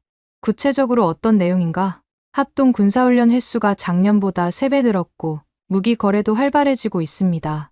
특히 중국이 러시아에 첨단 반도체를 지원하고 있다는 정보가 있어요. 저는 잠시 침묵했습니다. 이건 예상하지 못한 상황이었거든요. 더 자세한 내용을 보고서로 작성해서 보내주게. 전화를 끊고 나서 저는 창밖을 바라보며 생각에 잠겼습니다. 러시아와 중국의 협력이 강화된다면 그때 에밀리가 또 다른 보고서를 들고 왔습니다. 박사님, 아시아 상황 보고서입니다. 뭔가 특별한 게 있나? 중국이 남중국해에서 활동을 더욱 강화하고 있어요. 인공섬 건설도 계속되고 있고 군사시설 확충도 가속화되고 있습니다. 저는 보고서를 펼쳐보았습니다. 위성사진들이 가득했는데 중국의 군사 기지들이 점점 커지고 있는 모습이었습니다. 일본과 필리핀이 상당히 우려하고 있어요. 특히 대만 주변 상황이 심각합니다. 대만은 어떤 상황인가? 중국군이 대만 주변에서 훈련을 더욱 빈번하게 실시하고 있습니다. 대만 정부는 미국의 지원을 강력히 요청하고 있어요. 저는 한숨을 쉬었습니다. 또 미국에 손을 벌리는군. 하지만 마음 한편으로는 불안함이 자리 잡기 시작했습니다. 러시아는 유럽에서, 중국은 아시아에서 동시에 압박을 가하고 있는 상황. 이건 단순한 문제가 아니었습니다. 그날 저녁, 저는 워싱턴의 한 고급 레스토랑에서 존 밀러와 만났습니다. 정기적으로 갖는 정보 교환 모임이었죠. 맥나마라, 요즘 상황이 복잡해지고 있어. 어떤 면에서 말인가? 러시아와 중국이 손을 잡고 있다는 거야. 이건 우리에게 좋지 않은 신호지. 저는 와인을 한 모금 마시며 말했습니다. 하지만 여전히 우리가 우세해. 경제력으로나 기술력으로나. 그런데 말이야, 혹시 아시아 동맹들의 중요성을 다시 생각해봐야 하는 거 아닐까? 무슨 뜻인가? 일본, 한국, 호주, 이런 나라들 말이야. 중국을 견제하려면 이들의 협력이 필요할 수도 있어. 저는 고개를 저었습니다. 밀러, 자네도 그런 생각을 하는 건가? 한국 같은 나라가 중국을 견제할 수 있다고 보나? 글쎄, 지리적으로는, 지리적 위치만으로는 부족해. 실질적인 능력이 있어야 하는데 한국에게 그런 능력이 있나? 여전히 조립이나 하는 나라인데. 밀러는 잠시 생각하더니 말했습니다. 그런데 맥나마라, 최근에 한국 관련 보고서를 본 적이 있나? 보고서라니? 국방부에서 나온 아시아 공급망 분석 보고서 말이야. 꽤 흥미로운 내용이 있더군. 저는 관심이 없다는 듯 말했습니다. 또 무슨 과장된 분석이겠지. 한국을 실제보다 크게 평가하는 보고서들이 종종 있어. 하지만 이번에는 좀 다른 것 같던데. 밀러, 자네도 한국에 대한 환상을 갖고 있는 건 아니겠지? 현실을 직시해야 해. 한국은 그저 우리의 하청업체일 뿐이야. 그날 밤, 집으로 돌아온 저는 서재에 앉아 국제 정세를 다시 한번 정리해 보았습니다. 유럽에서는 러시아가 압박하고 있고, 아시아에서는 중국이 팽창하고 있습니다. 두 정면에서 동시에 도전을 받고 있는 상황이었죠. 하지만 여전히 미국이 우세해. 저는 스스로에게 말했습니다. 우리에게는 세계 최고의 기술이 있고, 최강의 군사력이 있어. 그런데 왜 마음이 불안할까요? 뭔가 놓치고 있는 게 있는 건 아닐까요? 그때 제 시선이 책상 위의 보고서들로 향했습니다. 며칠 전에 받았지만 아직 제대로 읽지 않은 것들이었습니다. 아시아 공급망 재편 보고서, 미국 산업 기반 시설 의존도 분석. 내일 시간 날 때 한번 봐야겠군. 하지만 그때까지도 저는 그 보고서들이 제게 어떤 충격을 줄지 전혀 예상하지 못했습니다. 단순히 형식적인 분석 정도로만 생각했거든요. 다음 날 아침, 에밀리가 급하게 제 사무실로 뛰어왔습니다. 박사님, 큰일 났어요. 무슨 일인가? 워싱턴 포스트에서 특종 기사를 냈어요. 주한미군 감축 검토에 관한 내용입니다. 저는 신문을 받아보았습니다. 헤드라인이 눈에 들어왔습니다. 미 국방부, 주한미군 감축 검토 중. 이게 사실인가? 아직 확인되지 않았어요. 하지만 박사님의 며칠 전 발언과 연결해서 보도하고 있어요. 저는 기사를 자세히 읽어보았습니다. 제 이름이 여러 번 언급되고 있었고, 제 발언들이 인용되고 있었습니다. 훌륭하군. 저는 만족스럽게 말했습니다. 드디어 현실적인 논의가 시작되는 것 같아.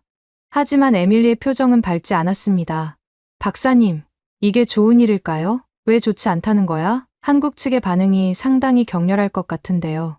저는 어깨를 으쓱했습니다. 그들이 어떻게 반응하든 상관없어. 중요한 건 미국의 국익이야. 그런데 그날 오후부터 상황이 급변하기 시작했습니다. 한국에서 강력한 반발이 쏟아져 나왔고, 한미 관계에 긴장이 고조되었습니다. 그리고 저에게는 더 큰 충격이 기다리고 있었습니다. 바로 그 보고서들 때문이었죠. 그날 오후 2시, 제 전화기가 쉴 새 없이 울리기 시작했습니다. 워싱턴 포스트 기사가 나간 지 불과 몇 시간 만의 일이었죠. 첫 번째 전화는 CNN에서 걸려왔습니다. 맥나마라 차관보님, 주한미군 감축에 대한 입장을 밝혀주실 수 있습니까? 저는 주저하지 않고 대답했습니다. 제가 며칠 전 강연에서 말씀드린 대로 이는 매우 옳은 결정이라고 봅니다. 구체적으로 어떤 이유에서입니까? 한국은 이제 충분히 성장한 나라입니다. 더 이상 미국의 보호가 필요하지 않죠. 우리는 제한된 자원을 더 중요한 곳에 투입해야 합니다. 두 번째 전화는 폭스뉴스였습니다. 차관보님께서는 한국을 조립국이라고 표현하셨는데 이에 대해 부연 설명해 주시겠습니까? 사실을 말한 것뿐입니다. 한국의 대기업들을 보십시오. 삼성, LG, 현대. 이들이 하는 일은 결국 우리가 개발한 기술을 가져다가 대량 생산하는 것입니다. 하지만 한국 측에서는 강력히 반발하고 있는데요. 반발한다고 해서 사실이 바뀌는 건 아닙니다. 진실은 때로 받아들이기 어려운 법이죠. 세 번째 전화는 월스트리트 저널이었습니다. 기자는 더욱 직접적으로 물어봤습니다. 차관보님, 혹시 한국의 경제적 기여도나 기술력을 과소평가하고 계신 것은 아닙니까? 저는 단호하게 답했습니다. 과소평가라니요. 오히려 그동안 과대평가되어 왔다고 봅니다. 한국이 미국에 제공할 수 있는 실질적 가치가 무엇인지 냉정히 평가해야 할 때입니다. 그날 저녁 뉴스에서는 제 인터뷰가 계속 방송되었습니다. 저는 그 모습을 보며 뿌듯함을 느꼈습니다. 드디어 누군가 진실을 말하고 있구나. 하지만 다음 날 아침, 상황이 급변했습니다. 한국에서 거센 반발이 시작된 것입니다. 에밀리가 급하게 제 사무실로 들어왔습니다. 박사님, 한국 언론들이 일제히 반박 기사를 쏟아내고 있어요. 어떤 내용들인가? 조선일보에서는 미국 전문가의 무지한 발언이라는 제목으로 사설을 냈고, 중앙일보는 현실을 모르는 워싱턴 엘리트라고 비판했어요. 저는 코웃음을 쳤습니다. 예상한 일이야. 아픈 곳을 찔렸으니 화를 내는 거지. 그런데 박사님, 이번에는 좀 다른 것 같아요. 한국의 반박이 상당히 구체적이고 치밀합니다. 에밀리가 컴퓨터 화면을 돌려서 보여주었습니다. 한국 신문 온라인판들이 떠 있었죠. 이 기사를 보세요. 한국 조선업체들이 최근 미국에서 수주한 프로젝트들을 나열하고 있어요. 그리고 이 기사는 반도체 분야에서 한국 기업들이 갖고 있는 독자 기술들을 설명하고 있습니다. 저는 대충 훑어보며 말했습니다. 마케팅용 과장 광고일 뿐이야. 본질은 변하지 않아. 그때 전화가 울렸습니다. 서울에서 온 국제전화였습니다. 안녕하십니까. 저는 조선일보 워싱턴 특파원 김 기자입니다. 네, 무슨 일이십니까? 차관보님의 최근 발언에 대해 몇 가지 질문드리고 싶습니다. 저는 자신 있게 답했습니다. 얼마든지 하십시오. 차관보님께서는 한국을 조립국이라고 하셨는데 혹시 최근 한국이 독자 개발한 기술들에 대해서는 어떻게 평가하십니까? 예를 들어 어떤 것들 말입니까? K배터리 기술, 차세대 디스플레이 기술, 그리고 최근 화제가 된 K원전 기술 등입니다. 저는 잠시 머뭇거렸습니다. 솔직히 그런 기술들에 대해 자세히 알지 못했거든요. 그런 것들도 결국은 기존 기술의 응용에 불과합니다. 하지만 차관보님, 미국 기업들이 최근 한국 기술을 도입하는 사례들이 늘고 있는데요. 구체적으로 어떤 사례 말입니까? 테슬라가 한국 배터리를 채택했고, 구글이 한국 디스플레이 기술을 도입했습니다. 그리고 최근에는 미국 원전 업체들이 한국 기술 도입을 검토하고 있다고 들었는데요. 저는 점점 불편해지기 시작했습니다. 이런 구체적인 사례들은 처음 듣는 것들이었거든요. 그런 것들은 일시적인 현상일 뿐입니다. 장기적으로 보면 여전히 미국이 기술적 우위를 유지하고 있어요. 인터뷰가 끝난 후 저는 에밀리에게 물었습니다. 방금 그 기자가 말한 사례들이 사실인가? 일부는 사실인 것 같아요. 제가 확인해 보겠습니다. 그날 오후 더 큰 문제가 터졌습니다. 한국의 국회의원들이 공개적으로 제 발언을 비판하기 시작한 것입니다. 에밀리가 또 다른 뉴스를 보여주었습니다. 한국 국회 외교통일위원회에서 긴급 회의를 열었어요. 여야 의원들이 모두 차관보님의 발언을 강력히 비판했습니다. 뉴스에서는 한국 의원들의 발언이 나오고 있었습니다. 맥나마라라는 사람이 한국을 얼마나 모르는지 적나라하게 드러났다. 이런 무지한 발언이 한미동맹에 먹구름을 들이우고 있다. 미국 정부는 공식 입장을 밝혀야 한다. 저는 점점 짜증이 났습니다. 저들이 아무리 떠들어도 사실은 바뀌지 않아. 그런데 그때 더 충격적인 소식이 들려왔습니다. 미국 국방부가 공식 성명을 발표한 것입니다. 에밀리가 급하게 뛰어와서 말했습니다. 박사님, 국방부에서 공식 발표했어요. 뭐라고? 주한미군 철수 계획은 전혀 없다고 명확히 밝혔습니다. 그리고 한미동맹의 중요성을 재확인한다고 했어요. 저는 당황했습니다. 이건 예상하지 못한 일이었거든요. 누가 그런 결정을 내린 거야? 국방장관이 직접 브리핑했어요. 기자들 앞에서 주한미군은 인도태평양 지역 안보의 핵심 축이라고 강조했습니다. 저는 머리가 복잡해졌습니다. 제 발언과 정부의 공식 입장이 정면으로 충돌한 상황이었죠. 그날 저녁, 존 밀러에게서 전화가 왔습니다. 맥나마라, 좀 곤란한 상황이 됐네. 어떤 면에서? 국방부가 공식적으로 당신 입장을 부정했잖아. 이제 어떻게 할 건가? 저는 한숨을 쉬었습니다. 내 개인적 견해를 표명한 것뿐이야. 잘못된 게 없어. 하지만 언론들이 당신을 정부 대변인처럼 다뤘잖아. 그건 언론의 문제지. 내 책임은 아니야. 하지만 마음속으로는 불안함이 커지고 있었습니다. 정말 제가 틀린 건 아닐까요? 그때 에밀리가 중요한 말을 했습니다. 박사님, 국방부에서 내일 특별 브리핑을 한다고 합니다. 무슨 내용인가? 한국 관련 최신 정보를 공개한다고 해요. 박사님도 참석하시라고 하더군요. 저는 잠시 생각했습니다. 국방부가 무슨 자료를 가지고 있길래 특별 브리핑까지 하는 거지? 그날 밤, 저는 잠들기 전까지 계속 생각했습니다. 혹시 제가 놓친 게 있는 건 아닐까요? 한국에 대해 모르는 부분이 있는 건 아닐까요? 하지만 여전히 확신했습니다. 아니야. 내가 30년 넘게 이 일을 해왔는데 한국 정도는 충분히 파악하고 있어. 그런데 다음날 국방부 브리핑에서 제가 듣게 된 내용은 정말 상상도 못한 충격적인 것들이었습니다.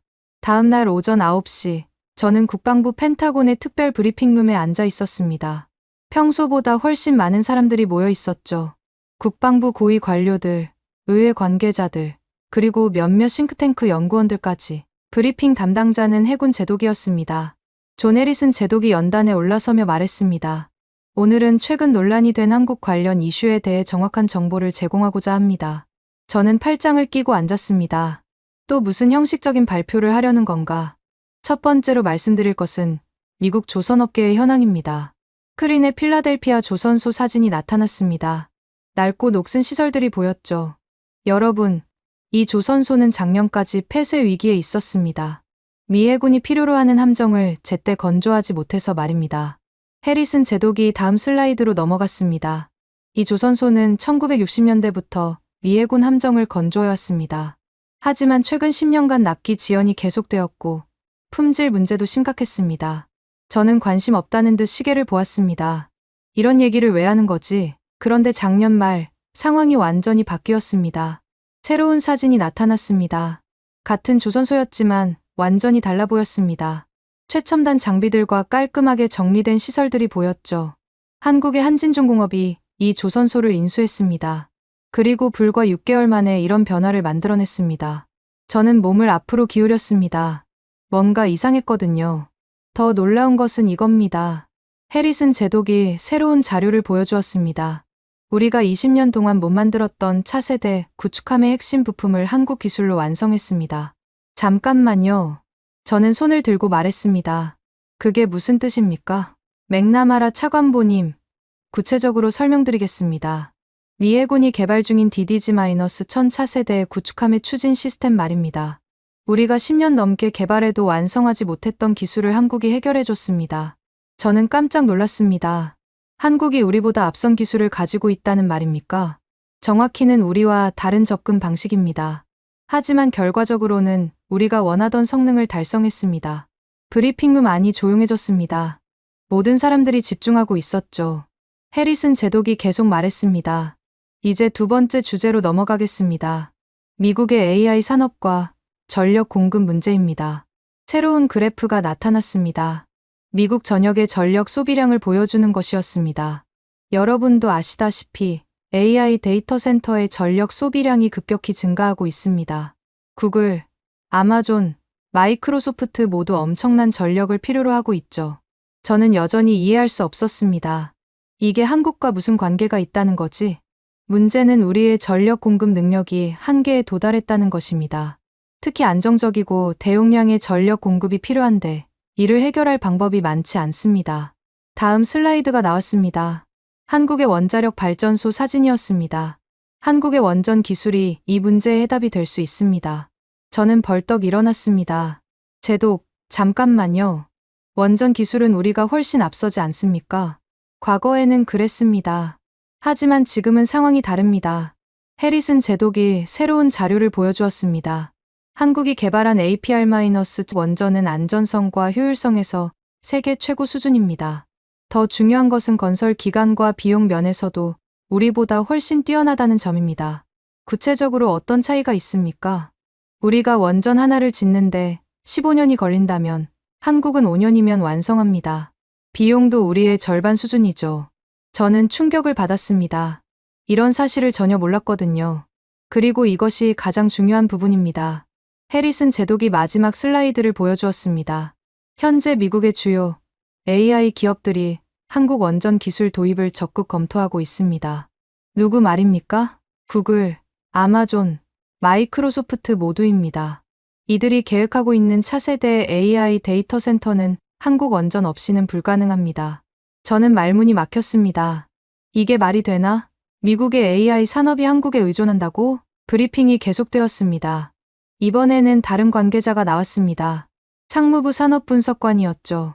이제 반도체 분야에 대해 말씀드리겠습니다. 또 다른 충격적인 자료가 나타났습니다. 글로벌 반도체 생산 현황을 보여주는 그래프였습니다. 현재 세계 메모리 반도체의 70%를 한국이 생산하고 있습니다. 삼성과 SK하이닉스가 전 세계 시장을 장악하고 있죠. 하지만 그건 단순 생산 아닙니까? 저는 반박했습니다. 설계는 우리가 하는 거 아닌가요? 그렇지 않습니다. 차관보님, 분석관이 새로운 자료를 보여주었습니다. 최근 한국 기업들이 독자 개발한 기술들입니다. 화면에 복잡한 기술 명세서들이 나타났습니다. 3D 낸드 플래시 기술, HBM 고대역폭 메모리 기술, 그리고 차세대 파운드리 공정 기술까지. 이런 기술들이 얼마나 중요한지 아십니까? 저는 대답할 수 없었습니다. 솔직히 그런 기술들에 대해 잘 모르거든요. 애플의 아이폰, 테슬라의 자동차, 엔비디아의 AI 칩, 분석관이 계속 설명했습니다. 이 모든 제품들이 한국 반도체 없이는 만들어질 수 없습니다. 저는 점점 당황스러워졌습니다. 이게 정말 사실인가? 그때 해리슨 제독이 마지막 폭탄을 터뜨렸습니다. 마지막으로 가장 중요한 사실을 말씀드리겠습니다. 새로운 그래프가 나타났습니다. 미국과 한국의 경제적 상호의존도를 보여주는 것이었습니다. 현재 미국 경제의 핵심 산업들이 한국에 의존하고 있습니다. 반도체, 배터리, 디스플레이, 조선, 원전. 만약 한국과의 협력이 중단된다면 어떻게 될까요? 제독이 시뮬레이션 결과를 보여주었습니다. 미국의 AI 산업은 치명타를 입을 것이고 자동차 산업도 마비될 것입니다. 스마트폰 생산도 불가능해지죠. 저는 충격에 빠졌습니다. 이런 일이 가능한가? 미국이 한국에 이렇게 의존하고 있다고? 브리핑이 끝난 후 저는 멍하니 앉아 있었습니다. 지난 30년간 제가 알고 있던 한국과는 완전히 다른 모습이었거든요. 에밀리가 제 옆에 와서 말했습니다. 박사님, 어떻게 생각하세요? 저는 한동안 말을 할 수 없었습니다. 머릿속이 너무 복잡했거든요. 정말 한국이 이런 나라였나? 내가 그동안 뭘 놓치고 있었던 거지? 그날 저녁, 저는 혼자 사무실에 남아 브리핑 자료들을 다시 살펴보았습니다. 하나하나 뜯어보니 모든 데이터가 구체적이고 검증 가능한 것들이었습니다. 특히 충격적이었던 것은 이 문장이었습니다. 한국 없이는 미국의 미래 성장 동력인 AI 산업이 불가능하다. 저는 고개를 떨구었습니다. 내가 그동안 얼마나 무지했던 걸까? 하지만 여전히 마음 한편으로는 인정하기 어려웠습니다. 30년간 믿어왔던 신념이 하루아침에 무너질 수는 없었거든요. 그때 제 휴대폰이 울렸습니다. 존 밀러에게서 온 문자였습니다.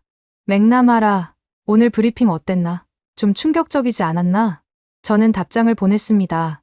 아직 다 검토해봐야겠어. 너무 성급하게 판단하면 안 되니까. 하지만 마음속으로는 알고 있었습니다.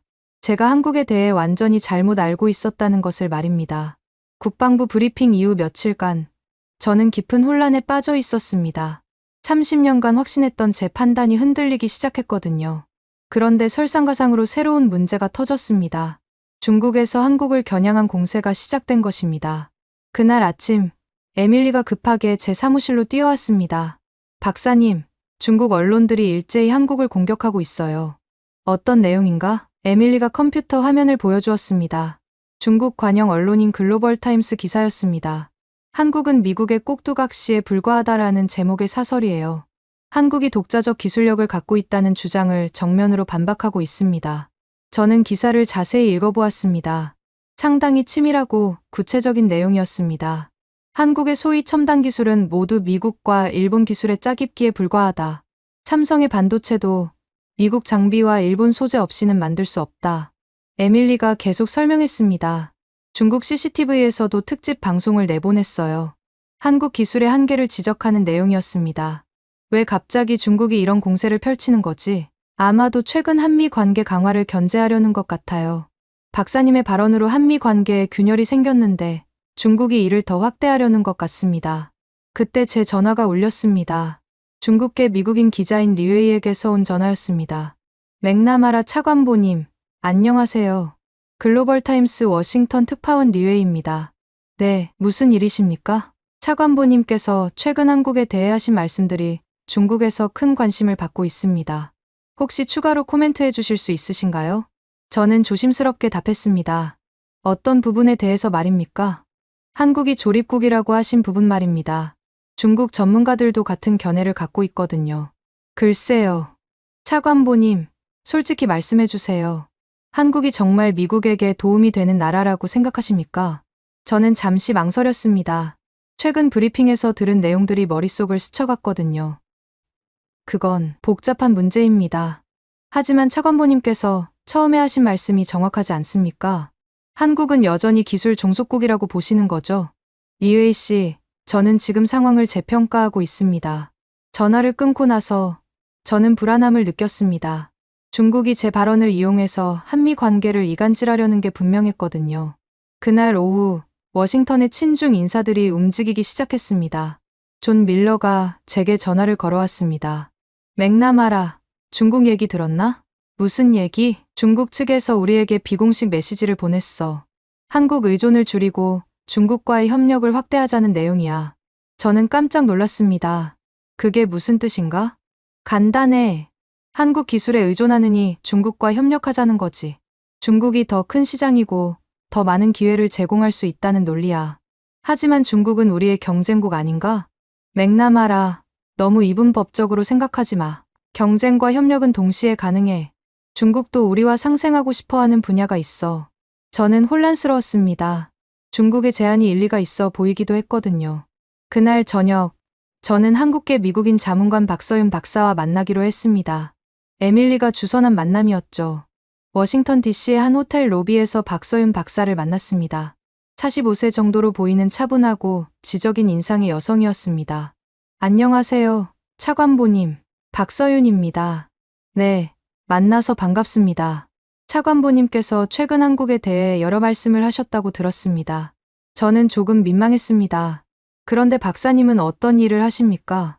저는 대통령실에서 안보와 에너지 융합 정책을 자문하고 있습니다. 특히 한미 에너지 협력 분야가 제 전문 영역이죠. 에너지 협력이라니요? 박서윤 박사가 차분하게 설명하기 시작했습니다. 차관보님, 혹시 미국의 AI 산업이 얼마나 많은 전력을 소비하는지 아십니까? 글쎄요. 상당히 많을 것 같은데. 구글의 데이터 센터 하나가 소비하는 전력이 소도시 하나와 맞먹습니다. 아마존, 마이크로소프트까지 합치면 어마어마한 양이죠. 저는 고개를 끄덕였습니다. 문제는 이런 전력을 안정적으로 공급할 수 있는 방법이 많지 않다는 겁니다. 태양광이나 풍력은 불안정하고 화력 발전은 환경 문제가 있죠. 그럼 원자력 발전이 답이겠네요. 맞습니다. 하지만 미국의 원전 기술로는 한계가 있어요. 박서윤 박사가 태블릿을 꺼내서 보여주었습니다. 이걸 보세요. 미국이 원전을 하나 짓는데 걸리는 시간과 비용입니다. 그래프를 보니 정말 충격적이었습니다. 평균 15년, 비용은 200억 달러 이상이었습니다. 반면 한국은 어떨까요? 새로운 그래프가 나타났습니다. 5년, 60억 달러입니다. 저는 말문이 막혔습니다. 이런 차이가 날 수 있나요? 기술력과 경험의 차이입니다. 한국은 지난 20년간 계속 원전을 건설해왔어요. 반면 미국은 거의 중단 상태였죠. 박서윤 박사가 계속 설명했습니다. 더 중요한 건 안전성입니다. 한국의 APR- 원전은 세계에서 가장 안전한 원전으로 평가받고 있어요. 구체적으로 어떤 면에서요? 후쿠시마 같은 사고가 절대 일어날 수 없는 구조입니다. 피동안전 시스템이라고 해서 전력이 완전히 차단되어도 자동으로 안전하게 정지돼요. 저는 점점 놀라게 되었습니다. 한국 기술이 이렇게 뛰어날 줄 몰랐거든요. 그때 박서윤 박사가 핵심을 찔렀습니다. 차관보님, 만약 미국이 한국과의 협력을 중단한다면 어떻게 될까요? 어떻게 된다는 말입니까?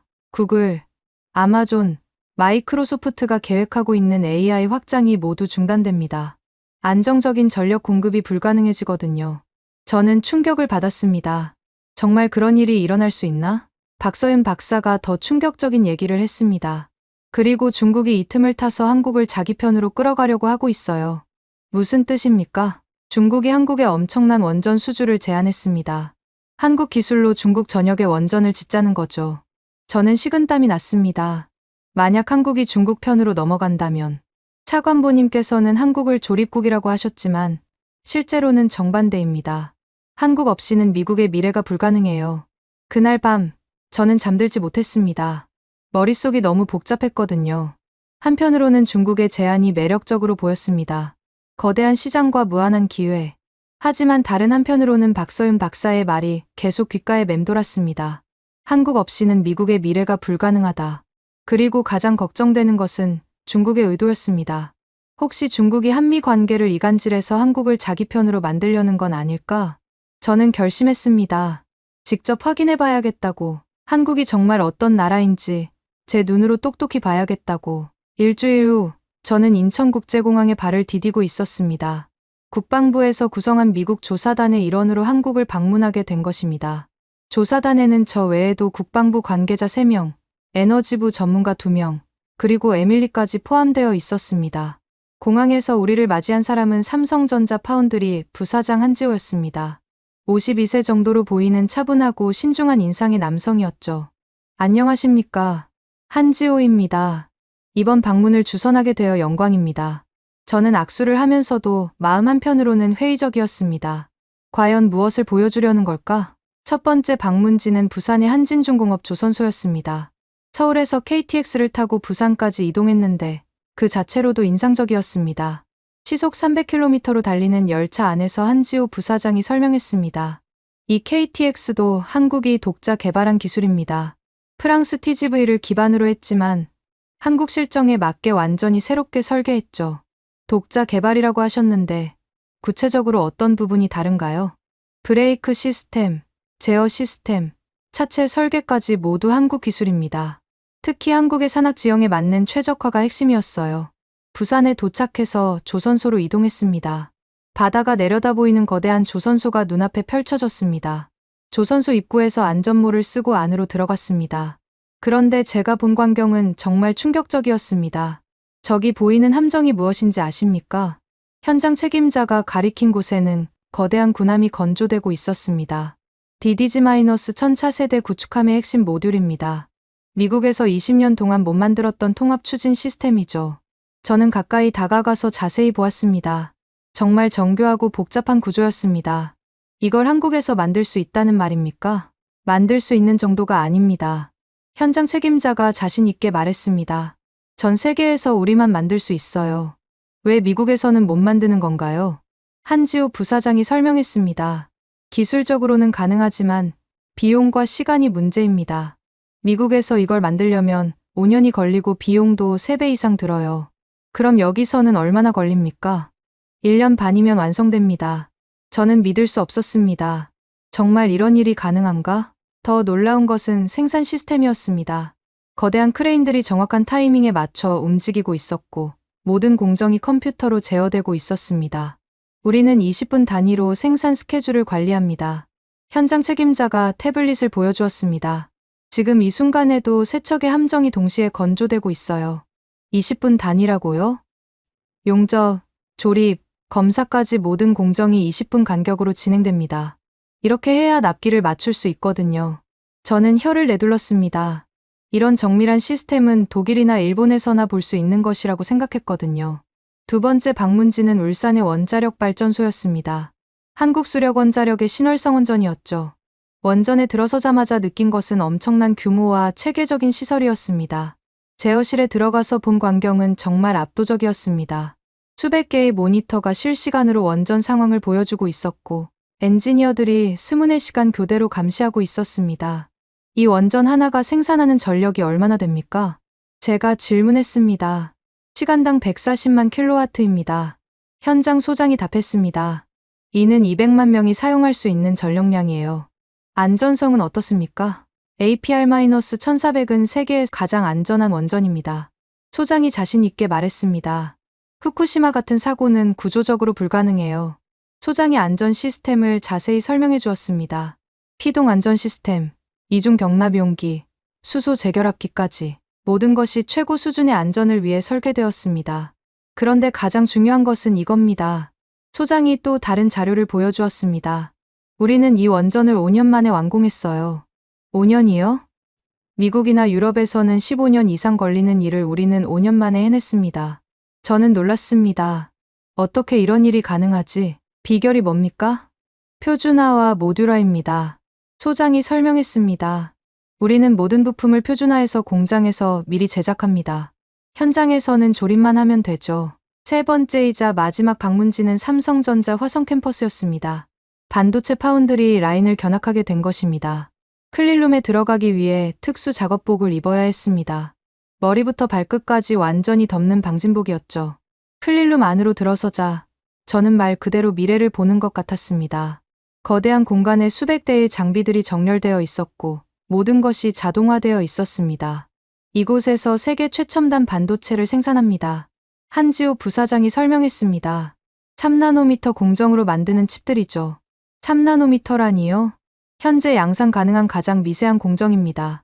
전 세계에서 우리와 TSMC만 할 수 있어요. 저는 장비들을 자세히 보았습니다. 정말 복잡하고 정밀한 기계들이었습니다. 이 장비들은 어디서 만든 건가요? 네덜란드 ASML에서 만든 EUV 장비입니다. 하지만 이걸 운영하는 기술은 우리가 독자 개발한 거예요. 독자 개발이라니요? 같은 장비라도 어떻게 운영하느냐에 따라 결과가 완전히 달라집니다. 우리는 20년간 축적한 노하우로 세계 최고 수율을 달성했어요. 한지호 부사장이 핵심을 말했습니다. 차관보님, 한국은 더 이상 조립국이 아닙니다. 저는 깜짝 놀랐습니다. 제 발언을 정확히 알고 있었던 것입니다. 우리는 이제 창조하는 나라입니다. 세계 최고의 기술을 개발하고 혁신을 이끌어가는 나라죠.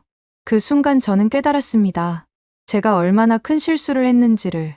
애플의 아이폰, 테슬라의 자동차, 엔비디아의 AI 칩, 한지호 부사장이 계속 말했습니다. 이 모든 것들이 여기서 만들어진 반도체 없이는 존재할 수 없어요. 저는 할 말을 잃었습니다. 정말 충격적인 사실이었거든요. 그리고 가장 중요한 것은 이겁니다. 한지호 부사장이 마지막 말을 했습니다. 만약 한국이 없다면 미국의 AI 혁명도 없습니다. 그날 밤 서울의 호텔에서 저는 혼자 생각에 잠겼습니다. 하루 종일 본 것들이 머릿속을 맴돌았습니다. 20분 단위로 돌아가는 조선소, 5년 만에 완공되는 원전, 세계 최첨단 반도체 공장. 내가 그동안 뭘 보고 있었던 걸까? 저는 창밖 서울의 야경을 바라보며 중얼거렸습니다. 한국이 없다면 미국의 패권도 없다. 그제서야 깨달았습니다. 제가 얼마나 큰 실수를 했는지를. 한국에서 돌아온 다음 주, 저는 미상원 군사위원회 청문회에 참석하게 되었습니다. 한국 방문 보고서를 발표하기 위해서였죠. 청문회장에 들어서자 긴장감이 감돌았습니다. 상원의원들과 국방 관계자들, 그리고 언론인들까지 가득 차 있었습니다. 특히 존 밀러가 앞줄에 앉아있는 모습이 눈에 띄었습니다. 그의 표정이 심상치 않아 보였어요. 청문회 위원장이 회의를 시작했습니다. 오늘은 최근 논란이 된 한국 관련 사안에 대해 논의하겠습니다. 먼저 맥나마라 전 차관보님의 보고를 듣겠습니다. 저는 연단에 올라서서 마이크를 앞으로 당겼습니다. 지난 일주일간 정리한 자료들을 펼쳐놓았죠. 존경하는 의원님들, 저는 최근 한국을 직접 방문했습니다. 그리고 제가 이전에 했던 발언들이 얼마나 잘못되었는지 깨달았습니다. 청문회장이 조용해졌습니다. 모두들 제 말에 집중하고 있었어요. 한국은 더 이상 조립국이 아닙니다. 오히려 미국이 의존해야 할 핵심 파트너입니다. 그때 존 밀러가 벌떡 일어났습니다. 잠깐만요. 맥나마라 씨. 네, 밀러 씨. 당신이 불과 한 달 전에 한 말을 기억하십니까? 한국을 조립국이라고, 김치나 만드는 나라라고 했잖습니까? 청문회장에서 웅성거림이 일어났습니다. 저는 차분하게 답했습니다. 그랬습니다. 하지만 제가 틀렸습니다. 하룻밤 사이에 입장이 바뀔 수 있는 겁니까? 밀러가 조롱하듯 말했습니다. 혹시 한국에서 무슨 로비를 받은 건 아닙니까? 저는 화가 났습니다. 하지만 감정을 억누르고 차근차근 설명했습니다. 밀러 씨, 저는 한국의 부산 조선소에서 미 해군이 20년 동안 못 만든 함정을 6개월 만에 완성하는 것을 직접 봤습니다. 그게 뭐가 대단합니까? 우리 기술을 가져다가 만든 거 아닙니까? 아닙니다. 저는 단호하게 말했습니다. 그들이 개발한 독자 기술입니다. 우리가 할 수 없는 일을 해낸 겁니다. 밀러가 비웃었습니다. 맥나마라 씨, 당신이 한국에 홀렸나 봅니다. 현실을 직시하세요. 한국은 여전히 우리의 하청업체일 뿐입니다. 저는 참을 수 없었습니다. 제가 직접 본 것들을 부정당할 수는 없었거든요. 밀러 씨, 당신은 한국의 삼성 반도체 공장을 가본 적이 있습니까? 갈 필요가 있습니까? 뻔한 거 아닙니까? 뻔하다고요. 저는 목소리를 높였습니다. 애플의 아이폰에 들어가는 핵심 칩을 만드는 곳을 뻔하다고 하십니까? 그것도 우리가 설계한 걸 만드는 거잖습니까? 틀렸습니다. 저는 큰 소리로 말했습니다. 삼성이 독자 개발한 3나노 공정 기술은 전 세계 어디에도 없는 기술입니다. 청문회장이 술렁거렸습니다. 의원들도 놀란 표정이었어요. 밀러가 다시 공격했습니다. 그래도 한국은 중국에 비하면 세 발의 피 아닙니까? 중국이 훨씬 큰 시장이고 더 많은 기회를 제공하는데. 그 순간 저는 폭발했습니다. 밀러 씨, 당신은 정말 모르는군요. 뭘 모른다는 겁니까? 중국이 우리를 어떻게 보는지 모르십니까? 중국은 우리를 제거해야 할 경쟁자로 봅니다. 하지만 한국은 우리와 함께 성장하려고 합니다. 저는 계속해서 말했습니다. 한국의 원전 기술 없이는 우리의 AI 혁명이 불가능합니다. 한국의 반도체 없이는 우리의 테크 기업들이 존재할 수 없어요. 과장이 심하시네요. 밀러가 여전히 비웃었습니다. 과장이라고요? 저는 서류를 펼쳐들었습니다. 구글, 아마존, 마이크로소프트가 계획하고 있는 AI 데이터 센터 프로젝트를 보십시오. 모두 한국 원전 기술에 의존하고 있습니다. 청문회장이 완전히 조용해졌습니다. 모든 사람들이 저와 밀러의 대결에 집중하고 있었어요. 밀러가 마지막 공격을 했습니다. 맥나마라 씨, 그래도 한국은 작은 나라 아닙니까? 미국이 굳이 그런 나라에 매달려야 합니까? 그 순간 저는 한국에서 느꼈던 감동이 되살아났습니다. 20분 단위로 돌아가는 조선소, 세계 최고의 원전, 최첨단 반도체 공장. 저는 마이크에 대고 단호하게 말했습니다. 밀러 씨, 한국은 미국의 심장입니다. 심장이라고요? 네, 심장입니다. 저는 더욱 큰 소리로 말했습니다. 그 심장이 멈추면 미국도 멈춥니다. 청문회장이 완전히 조용해졌습니다. 제 목소리만 울려 퍼졌어요. 한국 없이는 우리의 AI 산업도, 우리의 국방력도, 우리의 미래도 없습니다. 이것이 제가 한국에서 직접 본 현실입니다. 한 의원이 질문했습니다. 차관보님, 그렇다면 이전 발언은 완전히 철회하시는 건가요? 네, 완전히 철회합니다. 저는 분명하게 답했습니다. 한국을 조립국이라고 한 제 발언은 무지에서 비롯된 것이었습니다. 그렇다면 주한미군에 대한 입장은 어떻습니까? 주한미군은 반드시 유지되어야 합니다. 저는 단호하게 말했습니다. 아니, 오히려 강화되어야 합니다. 한국은 우리에게 가장 중요한 동맹국입니다. 밀러가 마지막으로 비웃었습니다. 맥나마라, 당신 정말 변했네요. 한국에서 뭘 봤길래 이렇게 돌변했습니까? 저는 밀러를 똑바로 바라보며 말했습니다. 밀러 씨, 저는 미래를 봤습니다. 미래요? 네. 한국과 함께하는 미국의 미래를 봤습니다. 저는 마지막으로 말했습니다. 그리고 그 미래는 밝습니다. 매우 밝습니다. 청문회가 끝난 후 여러 의원들이 저에게 다가왔습니다. 차관보님, 정말 인상적인 발표였습니다. 한국에 대한 새로운 시각을 보여주셨네요. 하지만 저는 아직 할 일이 남아있다는 것을 알고 있었습니다. 공개적으로 제 잘못을 인정하고 한국에 대한 올바른 인식을 알려야 했거든요. 그날 밤, 저는 결심했습니다. 서울로 다시 가서 공개적으로 사과하고 한미 관계의 중요성을 알리겠다고. 한 달 후, 저는 다시 서울행 비행기에 몸을 맡기고 있었습니다. 이번에는 서울국제안보포럼에서 기조연설을 하기 위해서였죠. 비행기 안에서 저는 연설문을 다시 한번 점검했습니다. 제 인생에서 가장 중요한 연설이 될 것 같았거든요. 인천공항에 도착했을 때 한국 언론들이 몰려 있었습니다. 맥나마라 전 차관보님, 이번 방문 목적이 무엇입니까? 이전 발언에 대해 사과하실 건가요? 저는 간단히 답했습니다. 내일 포럼에서 모든 것을 말씀드리겠습니다. 다음 날 아침, 서울 시내의 그랜드 하얏트 호텔 컨벤션 센터에 도착했습니다. 서울국제안보 포럼 2025라는 현수막이 걸려 있었어요.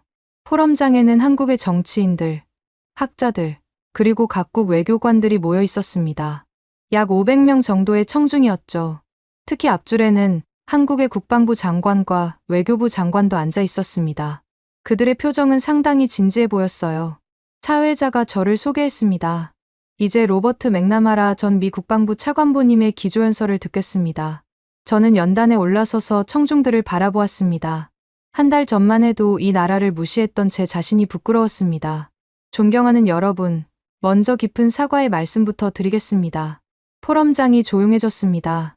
모든 사람들이 제 말에 집중하고 있었어요. 저는 한 달 전 이 위대한 나라를 모독하는 발언을 했습니다. 한국을 조립국이라고, 김치나 만드는 나라라고 했습니다. 청중석에서 웅성거림이 일었습니다. 하지만 저는 틀렸습니다. 완전히, 철저히 틀렸습니다. 저는 목소리에 힘을 주어 말했습니다. 저는 한국을 무시했던 미국 관료였습니다. 30년간 이 일을 해왔으면서도 한국의 진정한 모습을 보지 못했습니다. 제가 본 것은 20년 전의 한국이었습니다. 하지만 진짜 한국은 완전히 달랐습니다. 저는 지난 한 달간 준비한 자료들을 보여주기 시작했습니다. 부산의 조선소에서 저는 미래를 봤습니다. 20분 단위로 돌아가는 정밀한 생산 시스템. 미 해군이 20년 동안 못 만든 함정을 6개월 만에 완성하는 기술력. 청중들의 표정이 바뀌기 시작했습니다. 처음에는 의구심 어린 눈빛이었는데 점점 관심을 보이고 있었어요. 울산의 원자력 발전소에서 저는 경이로움을 느꼈습니다. 세계에서 가장 안전하고 효율적인 원전. 미국이 15년 걸릴 일을 5년 만에 해내는 놀라운 기술력. 저는 계속해서 말했습니다. 그리고 화성의 삼성 반도체 공장에서 저는 깨달았습니다. 한국이 더 이상 따라가는 나라가 아니라 앞서가는 나라라는 것을. 그때 한 기자가 질문했습니다. 차관보님, 그렇다면 미국에게 한국은 어떤 의미입니까? 저는 잠시 침묵했습니다. 그리고 가슴 깊은 곳에서 우러나오는 말을 했습니다. 한국은 미국의 심장입니다. 포럼장이 완전히 조용해졌습니다. 미국의 AI 혁명, 우리의 기술 패권, 우리의 미래 성장 동력. 저는 목소리를 높여 말했습니다. 이 모든 것이 한국과 함께할 때만 가능합니다. 구글의 AI, 테슬라의 전기차, 아마존의 클라우드. 저는 구체적인 예를 들었습니다. 이 모든 혁신의 뒤에는 한국의 기술이 있습니다. 한국 국방부 장관이 고개를 끄덕이고 있었습니다. 외교부 장관도 만족스러운 표정이었어요. 하지만 가장 중요한 것은 이것입니다. 저는 마지막 핵심을 말하기 시작했습니다. 한국은 단순한 기술 공급자가 아닙니다. 한국은 우리와 같은 가치를 공유하는 진정한 파트너입니다. 자유, 민주주의, 인권, 법치주의. 저는 감정이 복받쳐 올랐습니다. 이런 가치를 지키기 위해 함께 싸울 수 있는 나라는 많지 않습니다. 그때 또 다른 질문이 나왔습니다. 차관보님, 그렇다면 한미동맹에 대한 입장은 어떻습니까? 저는 주저하지 않고 답했습니다. 한미동맹은 21세기 가장 중요한 전략적 파트너십입니다. 주한미군 철수론을 제기하셨던 것과는 완전히 다른 입장이네요. 그렇습니다. 저는 완전히 잘못 생각했습니다. 저는 솔직하게 인정했습니다. 주한미군은 철수되어서는 안 됩니다. 오히려 더 강화되어야 합니다. 포럼장에서 박수가 터져 나왔습니다. 처음에는 몇 명이었지만 점점 더 많은 사람들이 박수를 쳤습니다. 저는 연설의 마지막 부분에 도달했습니다. 가장 중요한 메시지를 전할 시간이었어요. 존경하는 한국 국민 여러분, 그리고 전 세계 청중 여러분. 저는 깊은 숨을 쉬고 말했습니다. 저는 오늘 이 자리에서 분명히 선언합니다. 미국의 미래는 한국과 함께입니다. 박수가 더욱 커졌습니다. 한국 장관들도 일어서서 박수를 쳤어요. 한국 없이는 미국의 기술 패권도, 경제 성장도, 안보도 불가능합니다.